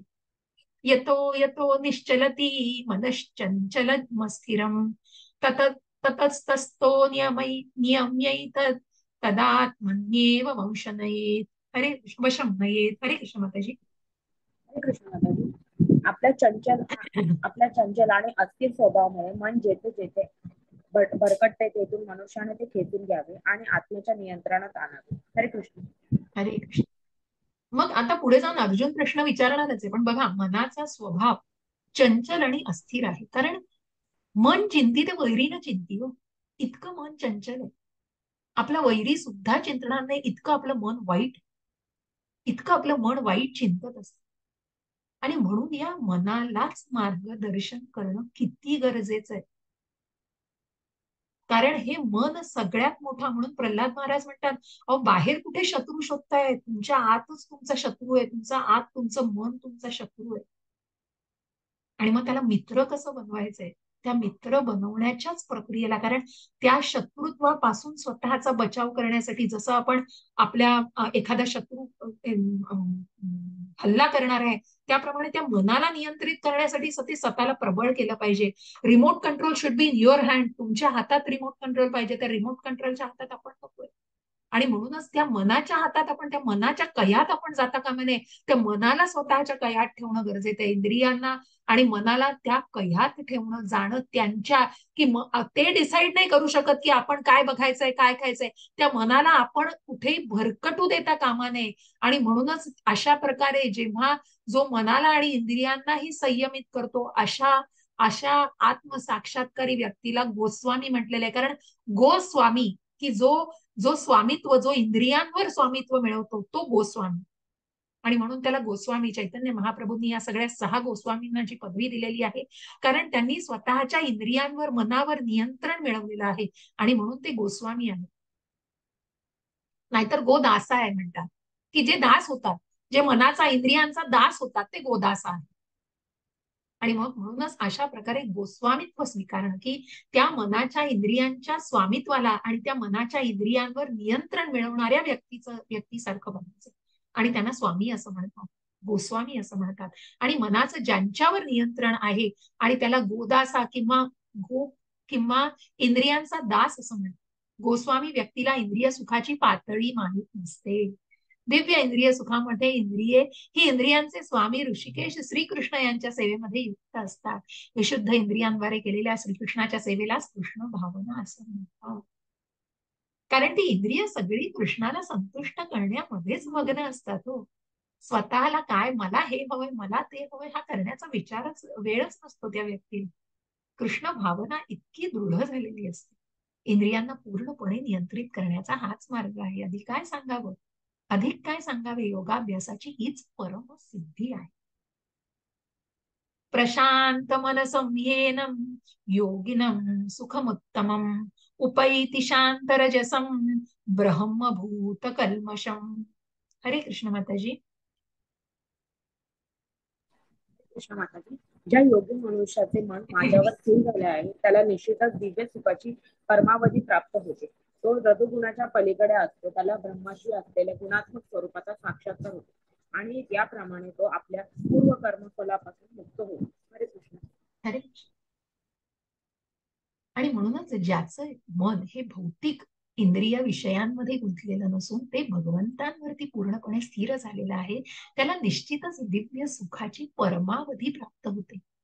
तो रजोगुणाच्या पलीकडे असतो, त्याला ब्रह्माशी असलेल्या गुणात्मक स्वरूपाचा. म्हणून जसं आपण आधीच्या 5व्या अध्यायामधल्या शेवटी बघितलं, की कृष्ण भावना भाविक व्यक्ती ही त्या ब्रह्मस्तरावर असते आणि म्हणूनच तिथे कुठेतरी त्या गुणात्मक स्वरूपाचा साक्षात्कार झालेला असतो. तो आपल्या पूर्व कर्मफलांपासूनही मुक्त होतो. मग अशी व्यक्ती, म्हणूनच ती जेव्हा ते कर्मच भगवंतांसाठी केलं जातं, तेव्हा त्या कर्मफळांमध्ये कुठेही गुंतून राहत नाही. आणि म्हणून मग आधीचीही काही कर्मफळं असतील त्यापासूनही तो मुक्त होतो. अशी व्यक्ती या सगळ्यापासून मुक्त होते. भौतिक दोषातून मुक्त होणे, भगवंतांच्या दिव्य सेवेमध्ये स्थित होणे म्हणजेच ब्रह्मभूत अवस्था होय. मद्भक्ती लभते परा, भगवद्गीता 18:54 मध्ये याचा उल्लेख. जोपर्यंत मनुष्याचं मन भगवंतांच्या चरणकमलांवर स्थित होत नाही, तोपर्यंत तो ब्रह्मभूत अवस्थेमध्ये राहू शकत नाही.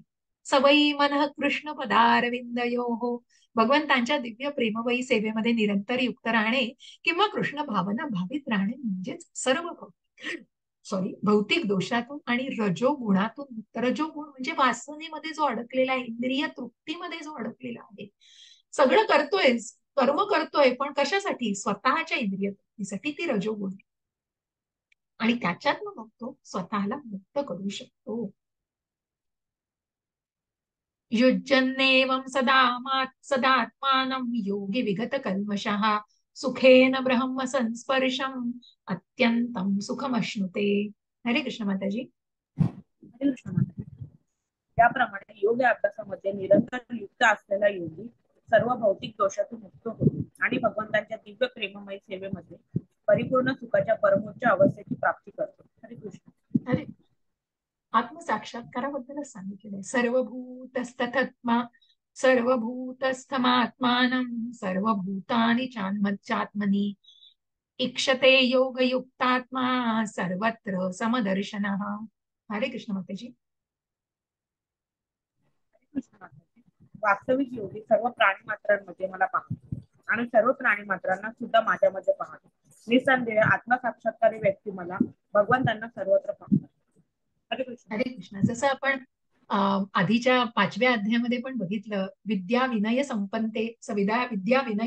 मग एखादा ब्राह्मण असो, एखादा कुत्रा असो, एखादा चांडाळ असो, कुठल्याही प्रकारची व्यक्ती असली तरी त्या व्यक्तीला कृष्ण भावना भावित योगी व्यक्ती हा समदृष्टीने बघत असतो. म्हणून कृष्ण भावना भावित योगी हा परिपूर्ण द्रष्टा असतो, कारण तो परब्रह्म श्रीकृष्णांना परमात्मा रूपाने प्रत्येकाच्या हृदयात स्थित असल्याचं पाहतो. ईश्वर सर्वभूतानां हृद्देशेऽर्जुन तिष्ठती. भगवंत आपल्या परमात्मा रूपात कुत्रा आणि ब्राह्मण दोघांमध्येही वास करतात. परिपूर्ण योगी जाणतो की भगवंत हे नित्य दिव्यच असतात आणि ते कुत्र्यामध्ये वास करोत अथवा ब्राह्मणामध्ये वास करोत भौतिक प्रकृतीने ते प्रभावित होत नाही. हीच भगवंतांची परम समदृष्टी होय. स्वतंत्र आत्मा ही प्रत्येक हृदयामध्ये स्थित असतो, परंतु तो सर्वव्यापी नसतो, कारण तो फक्त त्याच शरीराशी निगडीत असतो, त्या आत्म्याच्या त्या चेतनेशी निगडीत असतो, त्या शारीरिक चेतनेशी. तो सर्वव्यापी नसतो. आत्मा आणि परमात्म्यामध्ये हाच भेद आहे. म्हणून जेव्हा आपण 13व्या अध्यायामध्ये बघू की जेव्हा आपण त्या क्षेत्र आणि क्षेत्रज्ञ मग दोन्ही क्षेत्रज्ञच आहेत. आत्मा ही क्षेत्रज्ञ आहे, परमात्मा, पण आत्मा फक्त त्या शरीरापुरता क्षेत्रज्ञ आहे. परमात्मा हा सर्व शरीरांना आणि सर्वत्र व्यापून राहिलेला आहे. आणि हाच फरक आहे आत्मा आणि परमात्मा. जो वास्तविकपणे योगाभ्यास करीत नाही तो हे पाहू शकत नाही. तो परमात्म्याला बघूच शकत नाही त्या दिव्य दृष्टीने.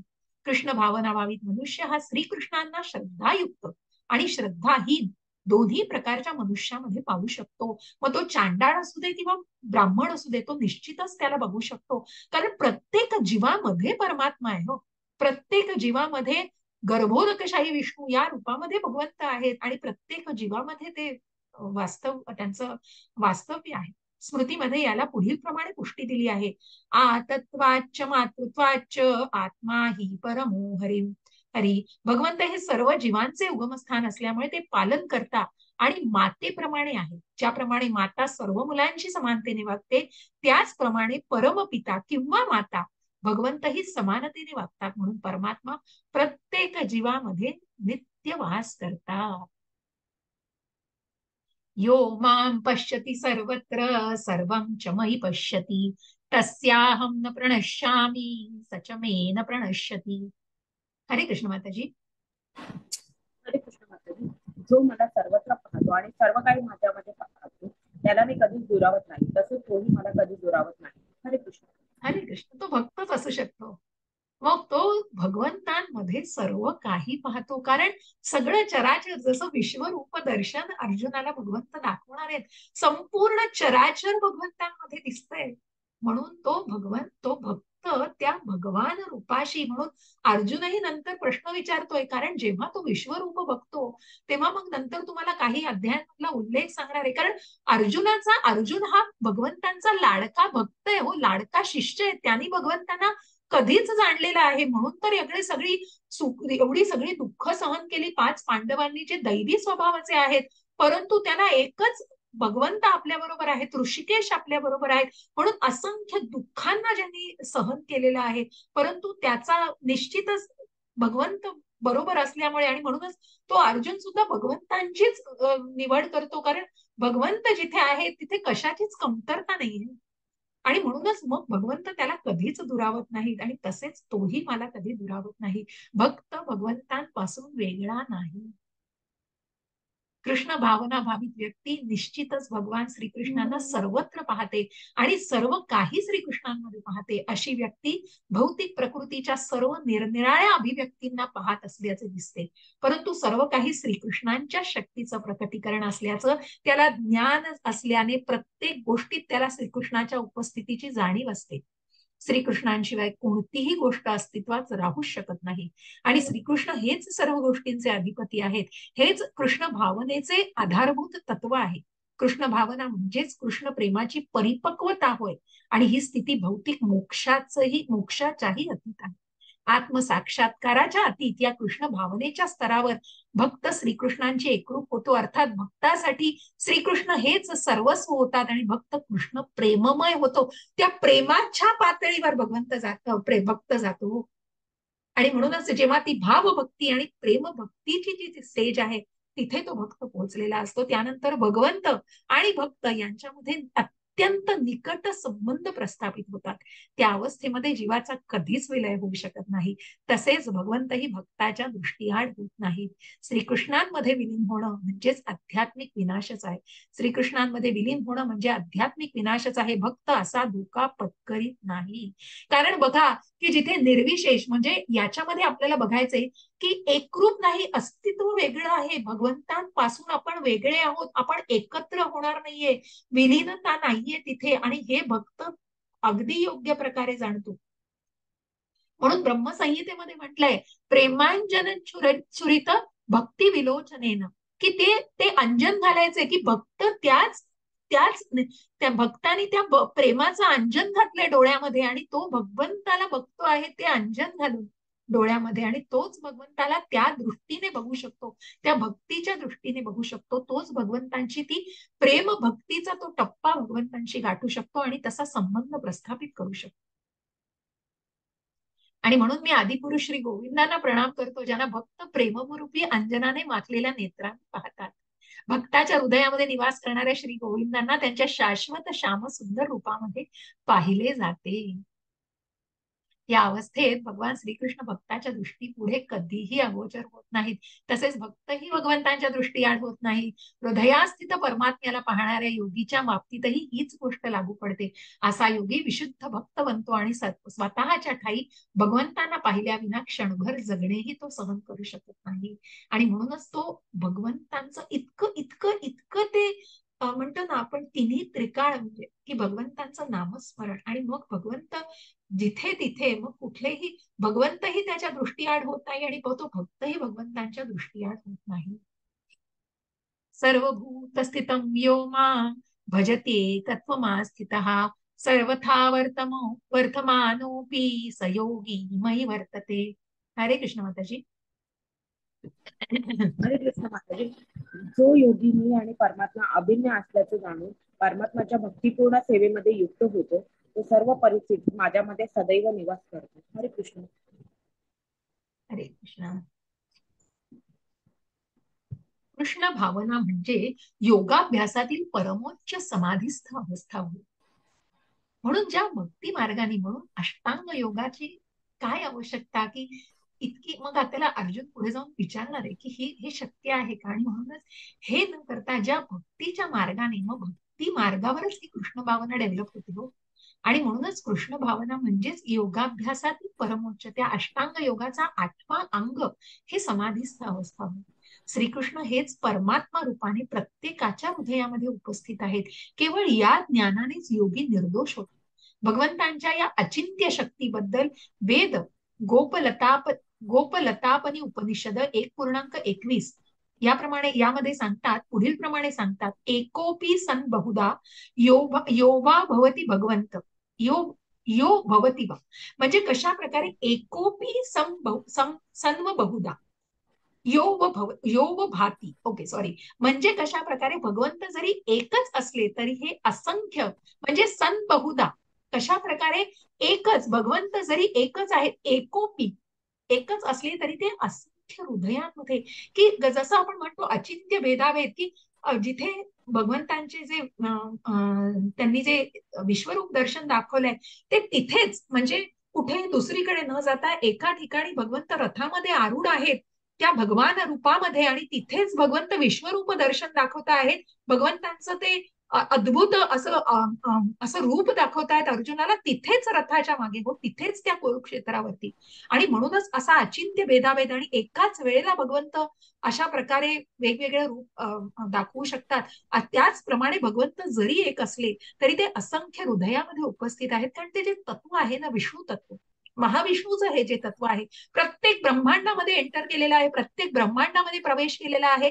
त्या कुठल्या ह्याच्यामध्ये जसं आपण म्हणतो की ज्या प्रकारे या महाविष्णूचं जे महाविष्णू प्रत्यक्ष आहेत आणि गर्भोदकशाही विष्णू आणि क्षीरोदकशाही विष्णू. आणि म्हणूनच एक क्षीरोदकशाही विष्णू की प्रत्येक ब्रह्मांडामध्ये पण ज्यांनी प्रवेश केलेला आहे आणि जे प्रत्येक जीवामध्ये पण तिथेच प्रकट आहेत, प्रत्येक जीवामध्ये वास करतात. अशा प्रकारे या गर्भोदकशाही विष्णूच्या रूपामध्ये प्रत्येक हृदयामध्ये उपस्थित आहेत. त्याचप्रमाणे स्मृतीशास्त्रात सांगितलेलं आहे, एक एव परो विष्णू सर्वव्यापी न संशयः ऐश्वर्याद रूपमेकं न सू ऐश्वर्याद रूपमेकं च सूर्यवत बहुधेयते. श्री विष्णू हे एकच आहेत, तरीही निश्चितच ते सर्व व्यापी आहेत. ज्याप्रमाणे सूर्य एकाच वेळी अनेक ठिकाणी दिसतो, त्याचप्रमाणे आपले एकच रूप असले तरी ते आपल्या अचिंत्य शक्तीच्या प्रभावाने सर्वत्र उपस्थित आहे. म्हणून त्याला म्हटलंय अचिंत्य भेदाभेद.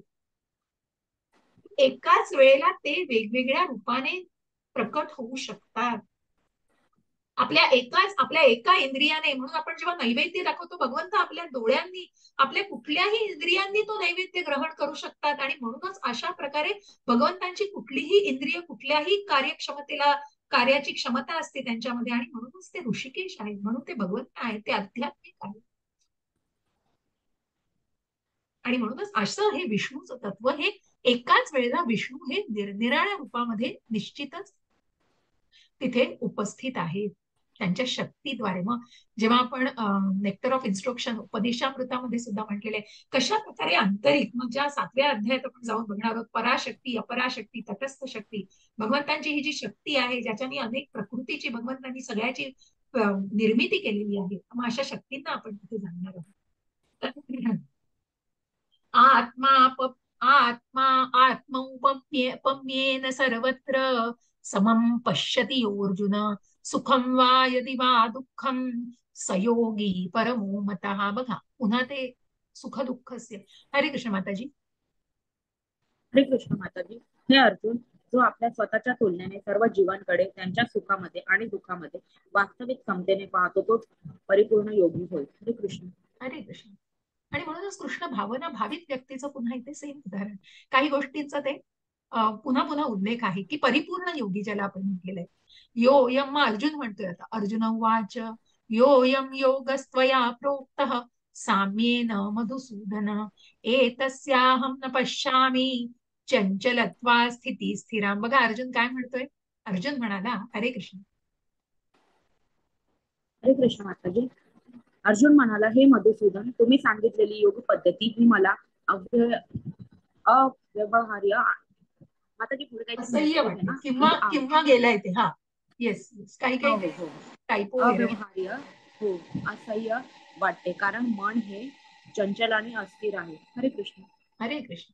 मन हे चंचल, मन चंचल. बघा, कारण या मनाला काय करायचं, हो जसं म्हटलंय ना की आता अर्जुनाने हा प्रश्न द्वापार युगामध्ये विचारलाय. बघा, द्वापार युगामध्ये अर्जुन म्हणतोय की हे शक्य नाहीये, मग कलियुगाचं काय घेऊन बसला तो.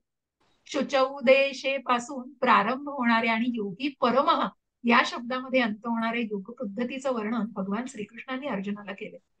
की भगवंतांनी या सगळ्या अष्टांग योगाचं भगवंतांनी वर्णन केलेलं आहे अर्जुनाला.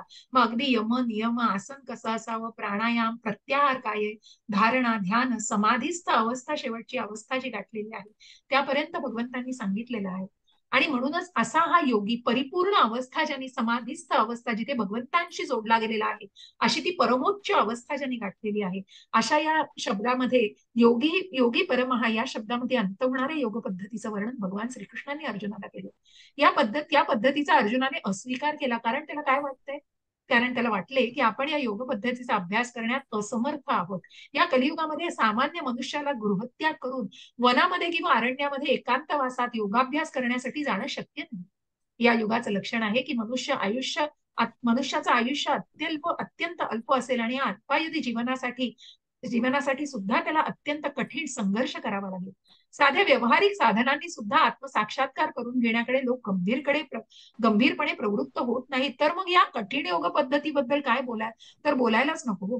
कारण या योग पद्धती जीवनविधी, आसनस्थ होण्याची पद्धत, स्थानाची निवड, भौतिक कार्यापासून मनाला अनासक्त करणे इत्यादी गोष्टी नियंत्रित कराव्या लागतात. व्यवहार्य मनुष्य या नात्याने अर्जुन या योग पद्धतीचा अभ्यास करण्यास सर्व प्रकारे योग्य असला तरी त्याला या योग पद्धतीचं आचरण करणं अशक्य वाटलं. कारण तिथे प्रॅक्टिकॅलिटी दाखवली. अर्जुनासारखी व्यक्ती काहीही साध्य करू शकते. जो नरनारायणापैकी आहे, जो ज्यांनी पशुपशास्त्र जिंकले, जो अत्यंत लाडका भक्त आहे, भगवंतांचा शिष्य आहे, जो अगदी इतका निपुण आहे, आणि जो द्रोणाचार्यांचा लाडका शिष्य आहे, जो धनुर्धारी आहे, उत्तम धनुर्धारी आहे, धनुर्धारीमध्ये तो निपुण आहे, अशा अर्जुनाला काय अशक्य आहे. पण त्यांनी प्रॅक्टिकॅलिटी दाखवली इथे. आणि म्हणूनच अशा प्रकारे या मनाला संयमित करणं आणि या मन चंचल की मग हे मन चंचल आहे, अस्थिर आहे, त्याला कसं काय नियंत्रित करणार आहे? कारण अर्जुन घराण्यातील होता, तो असंख्य गुणांनी युक्त होता, तो महान योद्धा होता, दीर्घायुषी होता, तो सर्वात महत्वपूर्ण म्हणजे तो पुरुषोत्तम भगवान श्रीकृष्णांचा निकटस्थ सखा होता. 5,000 वर्षापूर्वी आता आपल्याकडे आहेत त्यापेक्षा पुष्कळ चांगल्या सुविधा अर्जुनाकडे होत्या, पण तरीही त्याने ही योग पद्धती नाकारली. वस्तुतः अर्जुनाने या योग पद्धतीचा अभ्यास केल्याचे आपल्याला इतिहासात कुठेही आढळत नाही. म्हणून वर्तमान कलियुगामध्ये या योग पद्धतीचं आचरण सामान्यतः अशक्यप्राय समजले पाहिजे. अर्थात काही अत्यंत थोड्या दुर्मिळ मनुष्यांना ही योग पद्धती शक्य असू शकेल, परंतु सर्वसामान्य लोकांना ही एक अशक्य गोष्ट आहे.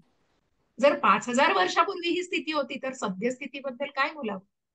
जे या योग पद्धतीचं विविध योग संस्थांमध्ये आणि योग वर्गामध्ये अनुकरण करत आहेत, ते जरी समाधानी असले तरी केवळ कालापव्यय करत आहेत. त्यांना अभिष्ट देयाचे परिपूर्ण अज्ञान आहे, पूर्णपणे अज्ञान आहे. कारण ती समाधी स्तंभ हे सगळं शारीरिक आहे हो. हा जो योगा आहे, आसन आहेत, हे सगळं जे काही निगडीत आहे, मेडिटेशन केलं जातं मनाला सगळं. म्हणूनच सांगितलं की काही जण याचा स्वीकार करूही शकतील, प्रयत्नपूर्वक करूही शकतील. मग भगवंत पुढे जाऊन काय सांगतायत हे नक्कीच ऐकायचंय. पण 5,000 वर्षापूर्वी जे शक्य नव्हतं ते आता मनाने वाटत, आणि आता तर या छाई कपट आणि इतक्या या सगळ्या दांभिकतेच्या युगामध्ये हे खूप कठीण आहे. आणि म्हणून मग अर्जुन म्हणताय, चंचल हि मन कृष्ण प्रमाथी बलवृद्धडम तस्याहम निग्रहम मन्ये वायोरीव सुदुष्करम. काय म्हणताय बघा अर्जुन. हरे कृष्ण. हरे कृष्ण. मन हे चंचल, उच्छल, दुराग्रही आणि अत्यंत बलवान असल्यामुळे मनाचा निग्रह करणे ही वायूला नियंत्रित करण्यापेक्षाही अत्यंत कठीण आहे असे मला वाटते. हरे कृष्ण. हरे कृष्ण. अहो, जिथे जिथे वाऱ्याला पकडू शकतोय असं वाटतंय, जो वारा आपल्याला दिसतही नाही, वारा वाहत असतो, पण अर्जुन इथे म्हणतोय की त्या वाऱ्याला एक वेळ मी पकडू शकतो पण त्या मनाला पकडू शकत नाही. कारण मन इतकं बलिष्ठ आणि दुराग्रही आहे की बघा आपण, की नको बघू दे, नको बघायचं. अहो, ज्या ज्या अजामिलाची आपण कथा ऐकतो, त्या अजामिलाच्या मनाचं काय झालं हो, की नाही बघायचं नाही, पण त्या एका क्षणासाठी पडलेला मोह आणि इतकं त्या मनाला आवर घालण्याचा पण ते मन चंचल. आणि तिथेही इतकी इतकी सुजाण, इतकी ब्राह्मण, इतकी इतकी पूर्णपणे ज्ञानी असलेली व्यक्ती सुद्धा कुठेतरी त्याला बळी पडलेली आहे. आणि म्हणून मन हे इतकं बलिष्ठ आणि दुराग्रही आहे की ते जरी बुद्धीच्या अधीन असले तरी ते कधी कधी बुद्धीवरही प्रभुत्व गाजवते बघा. कारण त्या बुद्धीला ते पकडायला बघतं ना, आणि मग ती इंद्रिय मनाला पकडायला बघतात. कारण त्या इंद्रियांना, त्या मनाला ते नाचवतायत आणि मन त्या बुद्धीला नाचवत आहे. अशा प्रकारे व्यवहारी जगात अनेक विरोधी शक्तींचा सामना करावा लागणाऱ्या मनुष्याला मन संयमित करणं निश्चितच अत्यंत कठीण आहे. मनुष्याला मित्र आणि शत्रू दोघांबद्दलही कृत्रिमपणे समभाव असू शकेल, पण अंतिमतः कोणताही सांसारिक मनुष्य असं करू शकत नाही. कारण मनाला संयमित करणं हे वादळी वाऱ्याला नियंत्रण करण्याहूनही कठीण आहे. आणि म्हणून मग वेदांमध्ये म्हटलंय, भौतिक देहरूपी रथामध्ये जीव हा स्वार आहे. बघा त्या रथाचं वर्णन केलंय. आत्मानं रथिनं विद्धि शरीरं रथमेव च बुद्धिं तु सारथिं विद्धि मनः प्रग्रहमेव च इंद्रियाणि यनार्युषी विषयास्तेषु गोचरान्. एक मिनिट हा. इंद्रियाणि ह्यानाहु विषयांस्तेषु गोचरान् आंस आत्मेन्द्रिया मनो युक्तम भोगते त्याहुर्मनीषिणः. कारण आता हे बरंच मोठं आहे असल्यामुळे कुठे ब्रेक करणं झालं नाहीये, पण या सगळ्या रथाचं वर्णन केलेलं आहे. इंद्रिया आणि ह्यानाहुर विषयास्तेषु गोचरान् स आत्मेंद्रिया मनोयुक्तम भोगते त्याहुर मनीषिणः. म्हणजे कशा प्रकारे एकावर दुसऱ्याचं हे केलेलं आहे. कारण याच्यापेक्षा जोर याच्यावर आहे, मग त्या इंद्रियांमध्ये इतका जोर आहे, त्या इंद्रियांपेक्षा मनाचा जोर आहे, मनापेक्षा त्या बुद्धीचा जोर, मग एकमेकांशी इतकं संलग्न आहे. पण इंद्रियांनी मनालाच इतकं कयात घेतलेलं आहे आणि मग त्या मनाने त्या बुद्धीला कयात घेतलंय, तिथे निश्चितच तो मनुष्य घसरतोय, हो, अधःपतनालाच जातोय. कारण काय बघायचंय, मग जसं आपण दुसऱ्या अध्यायात बघितलंय की कामात क्रोधोभिजायते, कारण मग ती वासना नुसती आसक्ती असते, पण ती वासनेत कधी रूपांतर होतं हे you don't even come to know. अशा प्रकारे त्या मनाचं इतकं फटाफट ते मन कुठेतरी आकर्षिलं जातं. आणि म्हणूनच मग भौतिक देहरूपी रथामध्ये जीव हा स्वार आहे. जीव म्हणजे आत्मा आणि बुद्धी ही त्याची सारथी आहे. मन हे लगाम आहे आणि इंद्रिय घोडे आहे. त्याप्रमाणे जीव हा मन आणि इंद्रियांच्या सहवासात सुख किंवा दुःख उपभोगतो, असे महान विचारवंत समजतात. बुद्धीने मनाला मार्गदर्शन केले पाहिजे, परंतु मन हे इतकं बलवान आणि दुराग्रही आहे की ज्याप्रमाणे जुनाट रोग औषधाच्या गुणकारितेवरही मात करतो, रेझिस्टंट होतो तो त्याला, त्याप्रमाणे मन मनुष्याच्या बुद्धीवरही मात करतो. असं मन योगाभ्यासाद्वारे संयमित केलं पाहिजे. परंतु अर्जुनासारख्या सांसारिक मनुष्याला असा योगाभ्यास व्यवहार्य नव्हता. आधुनिक मनुष्याबद्दल तर आपण काय बोलावं. येथे योजलेली उपमा योग्यच आहे की मनुष्याला वाहणाऱ्या वायूला आवरणं कठीण आहे. मनुष्याला वाहणाऱ्या वाऱ्याला सुद्धा आवरणं कठीण आहे, पण त्यापेक्षा कठीण म्हणजे उच्छृंखल मनाला आवरणे. आता इथे तर दुसऱ्या सेकंदाला कॅनडात जाते, तिसऱ्या सेकंदाला न्यूयॉर्क मध्ये जाऊ शकतं, चौथ्या सेकंदाला युएस मध्ये कुठेही जाऊ शकतो, कुठेही फिरू शकतो. इतकं ते मन चंचल आणि अस्थिर आहे. मनाला संयमित करण्याचा सहज सुलभ मार्ग म्हणजे चैतन्य महाप्रभूंनी सांगितल्याप्रमाणे पूर्ण नम्र भावाने हरे कृष्ण महामंत्राचं कीर्तन करणे होय. याची विधी आहे सवयी मनः कृष्ण पदारविंद योग. मनुष्याने आपलं मन पूर्णपणे श्रीकृष्णांमध्ये रममाण केलं पाहिजे. हरे कृष्ण कृष्ण कृष्ण हरे हरे, हरे राम राम राम हरे हरे. हा जो बीजाक्षरी मंत्र आहे, 16 बीजाक्षरी असा हा मंत्र आहे. या मंत्रामध्ये स्वतःला मनुष्याने इतकं समर्पित केलं पाहिजे, रममाण केलं पाहिजे. केवळ असे केल्यानेच मनास विचलित करणाऱ्या इतर गोष्टींमध्ये मन युक्त होणार नाही. त्या मनाला चान्सच द्यायचा नाही, हो, इकडे तिकडे फिरायचा चान्सच द्यायचा नाही. त्या मनाला केंद्रित करण्याचा प्रयत्न. आणि म्हणून मग भगवंत सांगतायत की शक्य नाहीये तुला वाटतंय, पण बघा भगवंत सांगतायत श्री भगवान वाच असंशयम महाबाहो मनो दुर्निग्रह चलम अभ्यासेन तु कौंतेय वैराग्येन च गृह्यते. बघा भगवंत सांगताय. हरे कृष्ण माताजी. हरे कृष्ण माताजी. भगवान श्रीकृष्ण म्हणाले, हे महाभाऊ कौंतेय, चंचल मनाला संयमित करणे निसंशय अत्यंत कठीण आहे, पण योग्य अभ्यासाने आणि अनासक्तीद्वारे मनाला वश करणे शक्य आहे. हरे कृष्ण. हरे कृष्ण. भगवंत मानतायत की बरोबर आहे की मनाला आवरणं कठीण आहे. अर्जुनानं म्हटल्याप्रमाणे हेकेखोर मनाला वश करणे कठीण असल्याचे भगवंताने मान्य केले. पण त्याच वेळी भगवंत सुचवतात की अभ्यास योगेन, अभ्यास आणि वैराग्याने मनाला वश करणं शक्य आहे. हा अभ्यास म्हणजे कसला अभ्यास. सद्यस्थितीत पवित्र स्थळी निवास करणं, परमात्म्यावर मन केंद्रित करणं, मन आणि इंद्रिये संयमित करणं, ब्रह्मचर्य पालन करणं, एकांत वासात राहणं इत्यादी कठोर नियमांचं पालन कोणीही करू शकत नाही. तरीही कृष्ण भावनेमध्ये मनुष्य नवविधा भक्तीपूर्ण सेवेमध्ये युक्त होतो. या नवविधा भक्तीमधील सर्वप्रथम पायरी म्हणजे श्रीकृष्ण लीलांचे श्रवण होय. मनाला सर्व कल्मशापासून शुद्ध करण्याचे हे दिव्य आणि प्रभावी माध्यम आहे. मनुष्य कृष्ण लीलांचं जितकं अधिक श्रवण करतो तितका तो अधिक प्रबुद्ध होतो. पण तिथे श्रद्धा महत्वाची आहे. मनाला श्रीकृष्णांपासून दूर नेणाऱ्या सर्व गोष्टींपासून अनासक्त होतो. जी गोष्टी जिथे कृष्ण नाहीये, ज्या गोष्टीत कृष्ण नाही, ती गोष्ट ती मनाला रुचतच नाही. ज्या कार्यामुळे भगवत भक्ती होत नाही अशा कार्यापासून मनाला विरक्त केल्याने वैराग्याचं शिक्षण सहजपणे प्राप्त होते. आपण उपवास करतो हो, उपवास करतो तेव्हा आपण किती गोष्टींना कंट्रोल करतो, आणि तो कंट्रोल किती महत्वाचा आहे. आपल्याला किती गोष्टी शिकवून जाते ती गोष्ट. आपण त्या दिवशी हे खायचं नाहीये म्हणजे नाही खायचंय, एकादशीच्या दिवशी कडधान्य नाही खायचे, आपण असा निग्रह करतो तेव्हाच आपण ते करू शकतो. तोच अभ्यास आहे, तेच मनाला केलेलं मार्गदर्शन आहे. आणि म्हणून त्याच दिवशी मग जितकं नामस्मरण केलं जातं, जितकं भगवंतांविषयी श्रवण केलं जातं, या नवविधा भक्तींपैकी श्रवणम कीर्तनम ह्या गोष्टीला भगवंतांनी जास्त श्रेष्ठ मानलेलं आहे. आणि म्हणून वैराग्य म्हणजे भौतिक प्रकृतीपासून अनासक्ती आणि अध्यात्मामध्ये मन युक्त करणे होय. मग जेव्हा तुम्ही स्वतःला तितकं सात्विक बनवाल आणि त्या दिवशी बघा तुम्ही स्वतःमधला फरक तुम्हाला जाणवेल. ही प्रचित मला वाटतं प्रत्येकाने घ्यावी. आणि म्हणूनच कारण श्रीकृष्ण लीलांचं श्रवण केल्यामुळे मनुष्य आपोआपच परमात्म्यावर आसक्त होतो, तो परमात्म्याला जाणायला लागतो. आपण साधं बघा ना, इस्कॉनशी जुळलो गेलो की काय आहे कृष्ण भावना, काय आहे ही कृष्ण भावना, संघटित संघटना काय आहे, कृष्ण भावना भावित संघटना म्हणजे काय आहे, आणि काय इथे जाणलं जातं, कोण आहे कृष्ण, कसं भगवंतांना जाणायचंय.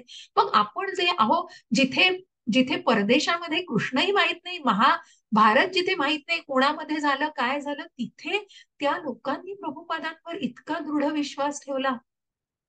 मग आपली काय कथा, जिथे मूळ आपल्याकडेच आहे हो ज्याचं सगळं, पण ते जाणणं गरजेचं आहे. कृष्ण सेवेमध्ये मन आसक्त होते ही गोष्ट व्यवहार्य आहे, कारण कृष्ण लीलांचं श्रवण केल्यामुळे मनुष्य आपोआपच परमात्म्यावर आसक्त होतो.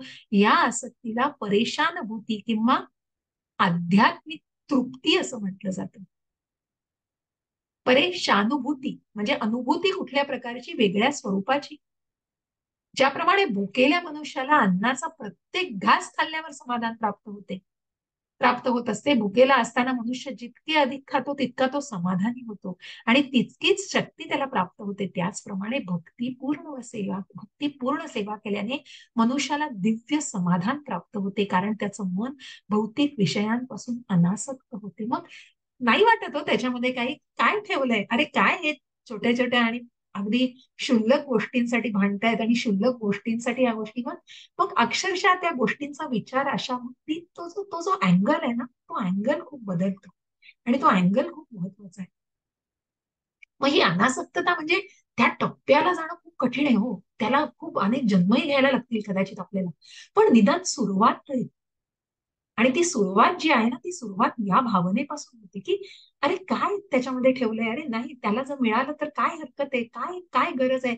किंवा ही जी मनातलं हेट्रेड जाणं, मनातली ती कुठल्याही गोष्टींविषयीचं क्षुल्लक गोष्टींविषयी भांडणं किंवा काही, म्हणजे आपण म्हणतो ना या भौतिक जगातल्या आपण छोट्या छोट्या गोष्टींमधनं या गोष्टी शिकू शकतो, की ह्या भौतिक विषयांपासून कशा प्रकारे आपण स्वतःला नियंत्रित करू शकतो. हे कुशल उपचार आणि योग्य पथ्य किंवा आहार यामुळे होणाऱ्या रोग निवारणाप्रमाणे आहे. जसं आपण एखादी एखादी आपल्याला आजार झालेला आहे, तर कावीळ झालेली आहे, मग कावीळ झालेली आहे तेव्हा रक्तामध्ये ठराविक गोष्टींचं जास्त झालेले आहेत. मग कुठल्या गोष्टी वर्ज्य करायच्या आहेत, तेलकट खायचं नाहीये, आंबट खायचं नाहीये, सात्विक आहार करायचा आहे, अगदी साधा आहार करायचा आहे, कुठलंही गार थंड, मग ज्या काही गोष्टींनी आपल्या शरीराला त्रास होईल त्या करायच्या नाही. तसंच मनाचं आहे आणि तसंच या मनाला सुद्धा जपायचं आहे, आणि म्हणून त्याच रोग निवारणाप्रमाणे ही गोष्ट साधायची. म्हणून भगवान श्रीकृष्णांच्या दिव्य लीलांचं श्रवण करणे हा उन्मत्त मनासाठी कुशल उपचार आहे. त्या उन्मत्त मनाला कंट्रोल करू शकतो तो, आणि कृष्ण प्रसाद ग्रहण करणे हा त्या रोगासाठी योग्य असं पथ्य आहे, रोग्यासाठी योग्य असं पथ्य आहे. हा उपचार म्हणजेच कृष्ण भावनेची पद्धती आहे. किती सुंदर उपमा दिलेली आणि किती सुंदर दिलेलं आहे प्रभुपादांनी. असंयनात असंयत्तात्मना योगो दुष्प्राप इति मे मतिः वशात्मना तु यतता शक्यो वाप्तुमुपायतः. हरे कृष्ण माताजी. हरे कृष्ण माताजी. ज्याचे मन उच्चमुखल आहे त्याला आत्मसाक्षात्कार होणे कठीण आहे, परंतु ज्याचे मन संयमित आहे आणि जो योग्य साधनाद्वारे प्रयत्न करतो त्याला निश्चितच यशाची शाश्वती आहे, असे माझे मत आहे. हरे कृष्ण. हरे कृष्ण. ज्याचं मन शत्रू आहे हो आपला, त्याला आत्मसाक्षात्कार करणं कठीण आहे. कारण उच्छृंखल आहे, वाटेल तसं फिरतंय, त्या मनावर कुठला कंट्रोलच नाही. मन त्या बुद्धीलाही फिरवतंय आणि त्या इंद्रियांच्या आहारी चाललेलं आहे, की मला हे पण हवंय ते पण हवंय, आणि अशा प्रकारे त्या मनाची सगळी घालमेल आणि ती चंचलता आहे. पण हेच ज्याचं मन स्थिर आहे, संयमित आहे, की नाही मला ते मिळालं नाही मिळालं तरी मला फरक पडत नाही, आणि जो योग्य साधनांद्वारे तो प्रयत्न करतो. बघा, प्रयत्नांती परमेश्वर. कारण प्रयत्न हे खूप महत्वाचे आहेत. अहो, कुणालाच इथे सगळ्या गोष्टी अगदी अगदी सहज मिळत नाही. तो प्रयत्न करणं प्रत्येकच गोष्टी, आपण आपण कुठलीही गोष्ट आपण म्हणतो ना, की प्रयत्ने वाळूचे कण रगडिता तेलही गळे, अशा म्हणणे, की प्रयत्न केल्याशिवाय कुठलंच तुम्हाला निष्पन्न, कुठलीच गोष्ट ती मार्गस्थ आणि कुठलीच गोष्ट तुम्ही घेऊ शकत नाही. त्याला निश्चितच यशाची शाश्वती आहे कोणाला, जो प्रयत्न करतो, असं भगवंतांनी सांगितलेलं आहे.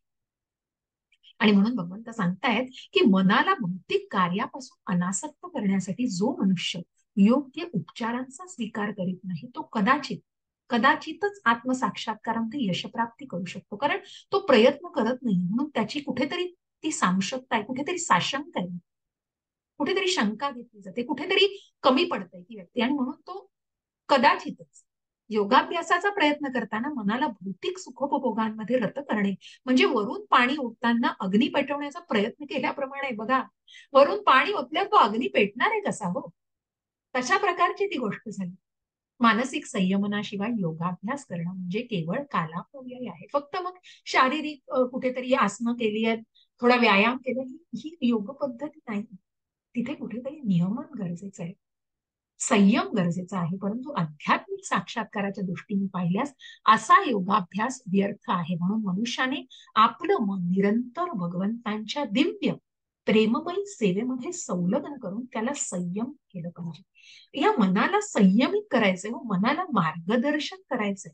उच्छृंखल आहे, ते वाटेल तसं फिरायला बघतंय, पण त्याला त्याला त्या नामस्मरणामध्ये गुंतवा, त्याला आध्यात्मिक अन्न द्या. बघा कसं मार्गावर येतं, बघा कसं सरसोट लाईनीवर येईल मन. अगदी प्रचिती घेऊ शकता याची. जोपर्यंत मन कृष्ण भावनेमध्ये युक्त होत नाही, तोपर्यंत ते स्थिर आणि संयमित होऊ शकत नाही. भरकटतच राहतं. आणि म्हणून मग ती भावना त्या मनाला कुठेतरी त्या अध्यात्माची, त्या मूळ स्वभावाची ओळख करून द्यावं, तरच ते संयमित होईल. कृष्ण भावना भावित मनुष्य हा सहजपणे विशेष असे प्रयास न करताच योगाभ्यासाचे फळ प्राप्त करू शकतो. कारण त्याने ती कृष्ण भावना, सर्वम कृष्णार्पणम, कृष्णाचं आहे, माझं काय आहे हो, माझं काय आहे, म्हणून मला हे हवंय, मला ते हवंय. संन्यासही कसला घेतोय, कर्म संन्यास योगामध्ये आपण याचा उल्लेख बघितला. आणि म्हणून सगळं कृष्णाचं आहे, त्या कृष्णाचं असल्यापासूनच कृष्णापर्यंत आपण जसं ते त्यागाचं चक्रही बघितलं, की ती भावना महत्वाची. आणि म्हणून ती कृष्ण भावना जो जोपासतो आहे, तो निश्चित त्या योगाभ्यासाची प्राप्ती करू शकतो. मग ते फळही कुठे जात नाही हो त्याचं. परंतु योगाभ्यास कृष्ण भावना भावित झाल्याशिवाय यशप्राप्ती करू शकत नाही. जो योगाचा अभ्यास करतोय, बघा, वायसी वर्षा नसतं. कृष्ण भावना भावित व्यक्ती योगाभ्यासक होऊ शकते, परंतु योगाभ्यासक कृष्ण भावना भावित नसेपर्यंत काहीही साध्य करू शकत नाही. कारण ती भावना महत्वाची, तिथे कृष्ण मिसिंग असतो. म्हणून ती भावना मनामध्ये आली पाहिजे, ती भावना आपण आचरणात आणली पाहिजे, त्या भावनेला कुठेतरी जोपासलं गेलं पाहिजे, तरच ते शक्य आहे. मग आता अर्जुन परत भगवंतांना विचारतात, अयती हि श्रद्धयोपेतो योगाचलित मानसः अप्राप्य योग संसिद्धिम काम गतिम कृष्ण गच्छती. मग आता अर्जुनाला प्रश्न पुढचे पडलेत बघा, की भगवंतांनी सांगितलं मन स्थिर केलंय, मनाला नियंत्रित केलंय, मनाला मार्गदर्शन करा. पण मग आता अर्जुनाच्या मनातला प्रश्न बघा काय आहे. अर्जुन म्हणाला, हरे कृष्ण माताजी. हरे कृष्ण माताजी. अर्जुन म्हणाला, हे कृष्ण, जो आरंभी आत्मसाक्षात्काराच्या मार्गाचा श्रद्धेने स्वीकार करतो, परंतु नंतर सांसारिक आसक्तीमुळे मार्गभ्रष्ट होतो आणि यामुळे योग सिद्धी प्राप्त करू शकत नाही, अशा अयशस्वी योग्याला कोणती गती प्राप्त होते? हरे कृष्ण. हरे कृष्ण. बघा, अर्जुनाचे प्रश्नच असे की आपलं ज्ञान इतकं प्रगल्भ होतंय हो. अर्जुनाने ती काळजीच घेतली, कारण अर्जुनाचा अर्जुनाच्या माध्यमातूनच आपण हे जाण्याचा प्रयत्न करतोय आणि म्हणूनच तो भगवंतांना प्रश्न विचारतोय आणि आपल्या ज्ञानाला अजून अजून आपला ज्ञानाचा प्रवाह वाहत चाललेला आहे. आणि म्हणून अर्जुन आता इथे विचारतायत की जो आरंभी आत्मसाक्षात्काराच्या मार्गाचा श्रद्धेने स्वीकार करतोय, त्याच्या मनात श्रद्धा आहे, त्याने स्वीकार केलाय, पण नंतर तो पुन्हा तिथे कुठेतरी सांसारिक आसक्ती, बघा इथे कुठेतरी फलगू वैराग्य झालं. पण मग या व्यक्तीचं काय होतं असं कुठेतरी अर्जुनाने विचारलं. या व्यक्तीचं काय होऊ शकतं? तो मार्गभ्रष्ट झालाय, यामुळे योगसिद्धी तो पूर्ण त्या टप्प्यावर जाऊ शकत नाहीये. पण मग अशा अयशस्वी योगाची स्थिती काय? त्यांना कुठली गती प्राप्त होते? आणि म्हणून इथे त्यांनी भगवंतांना विचारले की हे ज्ञान म्हणजे आत्मसाक्षात्काराचं मूळ तत्व, की जे योगा आपण ज्या आधीच्या श्लोकांमध्ये शिकलेलं आहे, की जो जीव म्हणजे हे भौतिक शरीर नाही आणि जीव हा शरीरापासून भिन्न आहे आणि सच्चिदानंद जीवनामध्येच तो सुखी होऊ शकतो. हे ज्ञान म्हणजेच आत्मसाक्षात्काराचं मूळ तत्व आहे. सच्चिदानंद जीवन हे शरीर आणि मन या दोघो पलीकडे सच्चित आनंद म्हणजे काय? शाश्वत आहे, ज्ञानाने परिपूर्ण आहे आणि आनंदमय आहे. भगवंतांप्रमाणे ते सगळं ज्ञान आहे आणि म्हणून शरीर आणि मन या दोहोंच्या पलीकडे ते आहे. आत्मसाक्षात्काराची प्राप्ती ही ज्ञान मार्ग, अष्टांग योगाचा अभ्यास किंवा भक्ती योगाद्वारे होते. या प्रत्येक पद्धतीमध्ये मनुष्याला जीवाचं वैधानिक स्वरूप, त्यांचा भगवंतांशी असणारा संबंध आणि ज्या क्रियांद्वारे भगवंतांशी तुटलेला संबंध पुनर्स्थापित होऊ शकेल आणि कृष्ण भावनेच्या परमोच्च परिपूर्ण स्तराची प्राप्ती होऊ शकेल, अशा क्रियांचा साक्षात्कार झाला पाहिजे. म्हणजे काय इथे म्हटलेलं आहे की या प्रत्येक पद्धतीमध्ये कुठेतरी पुन्हा जोडलं जाते, भगवंतांशी जोडलं जाणं, अशा प्रकारच्या या स्तरापर्यंत जाते. आणि म्हणून उपयुक्त तीन पैकी कोणत्याही पद्धतीचा अवलंब केल्यास मनुष्याला यथाकाल निश्चितपणे परमलक्ष्याची प्राप्ती होते. मग तो ज्ञानयोग असू दे, अष्टांग योग असू दे, भक्ती योग, मग या सगळ्या मार्फत ज्ञान मार्गाने, भक्ती योगाने किंवा अष्टांग योगाच्या अभ्यासाने निश्चित मनुष्य ती परमोच्च अवस्था गाठू शकतो. भगवंतांनी दुसऱ्या अध्यायात सांगितलं की दिव्य मार्गावरती अल्पशी प्रगती केल्यानेही मनुष्याला मोक्ष प्राप्ती होऊ शकते. बघा की आपण जेव्हा म्हणतो की छोट्यातल्या छोटी जरी सेवा भगवंतांची केली तरी त्याने मोठ्यातल्या मोठ्या संकटातून भक्त बाहेर पडू शकतो, तो मनुष्य बाहेर पडू शकतो. आपण त्या उंदीर मामाची गोष्ट बघितली की त्या दिव्यामध्ये उडी मारतो, कुठल्या उद्देशाने? की कारण त्याला चेरी वाटते, पण तिथे कुठेतरी भगवंतांची सेवा घडली हो त्याच्याकडून, म्हणून त्याला मोक्ष प्राप्ती झाली. ज्या हनुमंतांचा जय जयकार केला जातो, ज्या रामायणामध्ये आपण बघितलंय, ज्या प्रभू रामचंद्रांच्या त्रेतायुगामध्ये की ज्या खारुताईनी सुद्धा तिलाही तितकंच महत्व दिलेलं आहे भगवंतांनी, की तिने सुद्धा त्या सेतू बांधण्यामध्ये मदत केलेली आहे. म्हणजे भगवंतांचं छोटीतली छोटी सेवा सुद्धा कुठेही वाया जात नाही. तीन मार्गांपैकी भक्ती योग हा विशेष करून या युगासाठी योग्य आहे, कारण भगवत साक्षात्काराचा अत्यंत सहज सुलभ मार्ग आहे. या संबंधी पक्की खात्री करून घेण्यासाठी अर्जुनाने भगवान श्रीकृष्णांना त्यांच्या पूर्वीच्या विधानाला पुष्टी देण्याची विनंती केली. आत्मसाक्षात्काराच्या मार्गाचा स्वीकार मनुष्य प्रामाणिकपणे करेल, परंतु या युगासाठी ज्ञानमार्ग आणि अष्टांग योग मार्ग हे अनुसरण्यास कठीण आहेत. म्हणून निरंतर प्रयत्न करूनही अनेक कारणांस्तव मनुष्य अपयशी ठरू शकेल. सर्वप्रथम मार्गाचा अवलंब करण्या इतपत मनुष्य प्रामाणिक नसेल. दिव्य मार्गाचे अनुसरण करणे म्हणजे मायाशक्तीशी युद्ध पुकारणे होय. यास्तव जेव्हा मनुष्य मायाशक्तीच्या तावडीतून सुटण्याचा प्रयत्न करतो, तेव्हा मायाशक्ती ही विविध प्रलोभनांद्वारे साधकाचा पराभव करण्याचा प्रयत्न करते, कारण ती खेचत असते. जसं मी म्हटलं ना तुम्हाला की थोडं जरी दूर गेलात तुम्ही तरी ती माया पटकन अटॅक करू शकते, कारण ती अनेक प्रलोभनांद्वारे त्या साधकाचा पराभव करण्याचा प्रयत्न करत असते. भौतिक शक्तीच्या गुणांमुळे बद्ध जीव हा पूर्वीच मोहित झालेला असतो आणि दिव्य साधना करतेवेळी सुद्धा जीव पुन्हा मोहित होण्याची पावली शक्यता असते. यालाच योगाचलित मानस अर्थात दिव्य मार्गावरून भ्रष्ट होणे असं म्हणतात. आत्मसाक्षात्काराच्या मार्गावरून भ्रष्ट होण्याचे काय परिणाम होतात हे जाण्याचे आहे. कारण अर्जुन म्हणतोय की अष्टांग योग तर शक्य नाहीये मनुष्याला, भक्ती योगाने साधण्याचा प्रयत्न करतोय, पण पुन्हा मग त्या योगाचरित मानस, कारण ते मन जे आहे ना ते पुन्हा चंचल होते आणि पुन्हा ते घसरत आहे भौतिक गोष्टींमध्ये. कारण त्या मायेमध्ये ती माया पण भगवंतांचीच आहे हो, कारण योग माया ही भगवंतांची, मोह माया ही भगवंतांची, तितकीच स्ट्रॉंग आहे हो ती. म्हणून त्या मनाला इतकं इतकं इतकं इतकं तयार करायचंय की त्या मायेमध्ये बंद होता कामा नये. आणि म्हणून अर्जुन जिज्ञासेने या गोष्टींची विचारणा करतो. कच्चिन्नो भय विभ्रष्ट छिन्न भ्रमीव नश्यति अप्रतिष्ठो महाबाहो विमूढो ब्रह्मणः पथी. हरे कृष्ण माताजी. हरे कृष्ण माताजी.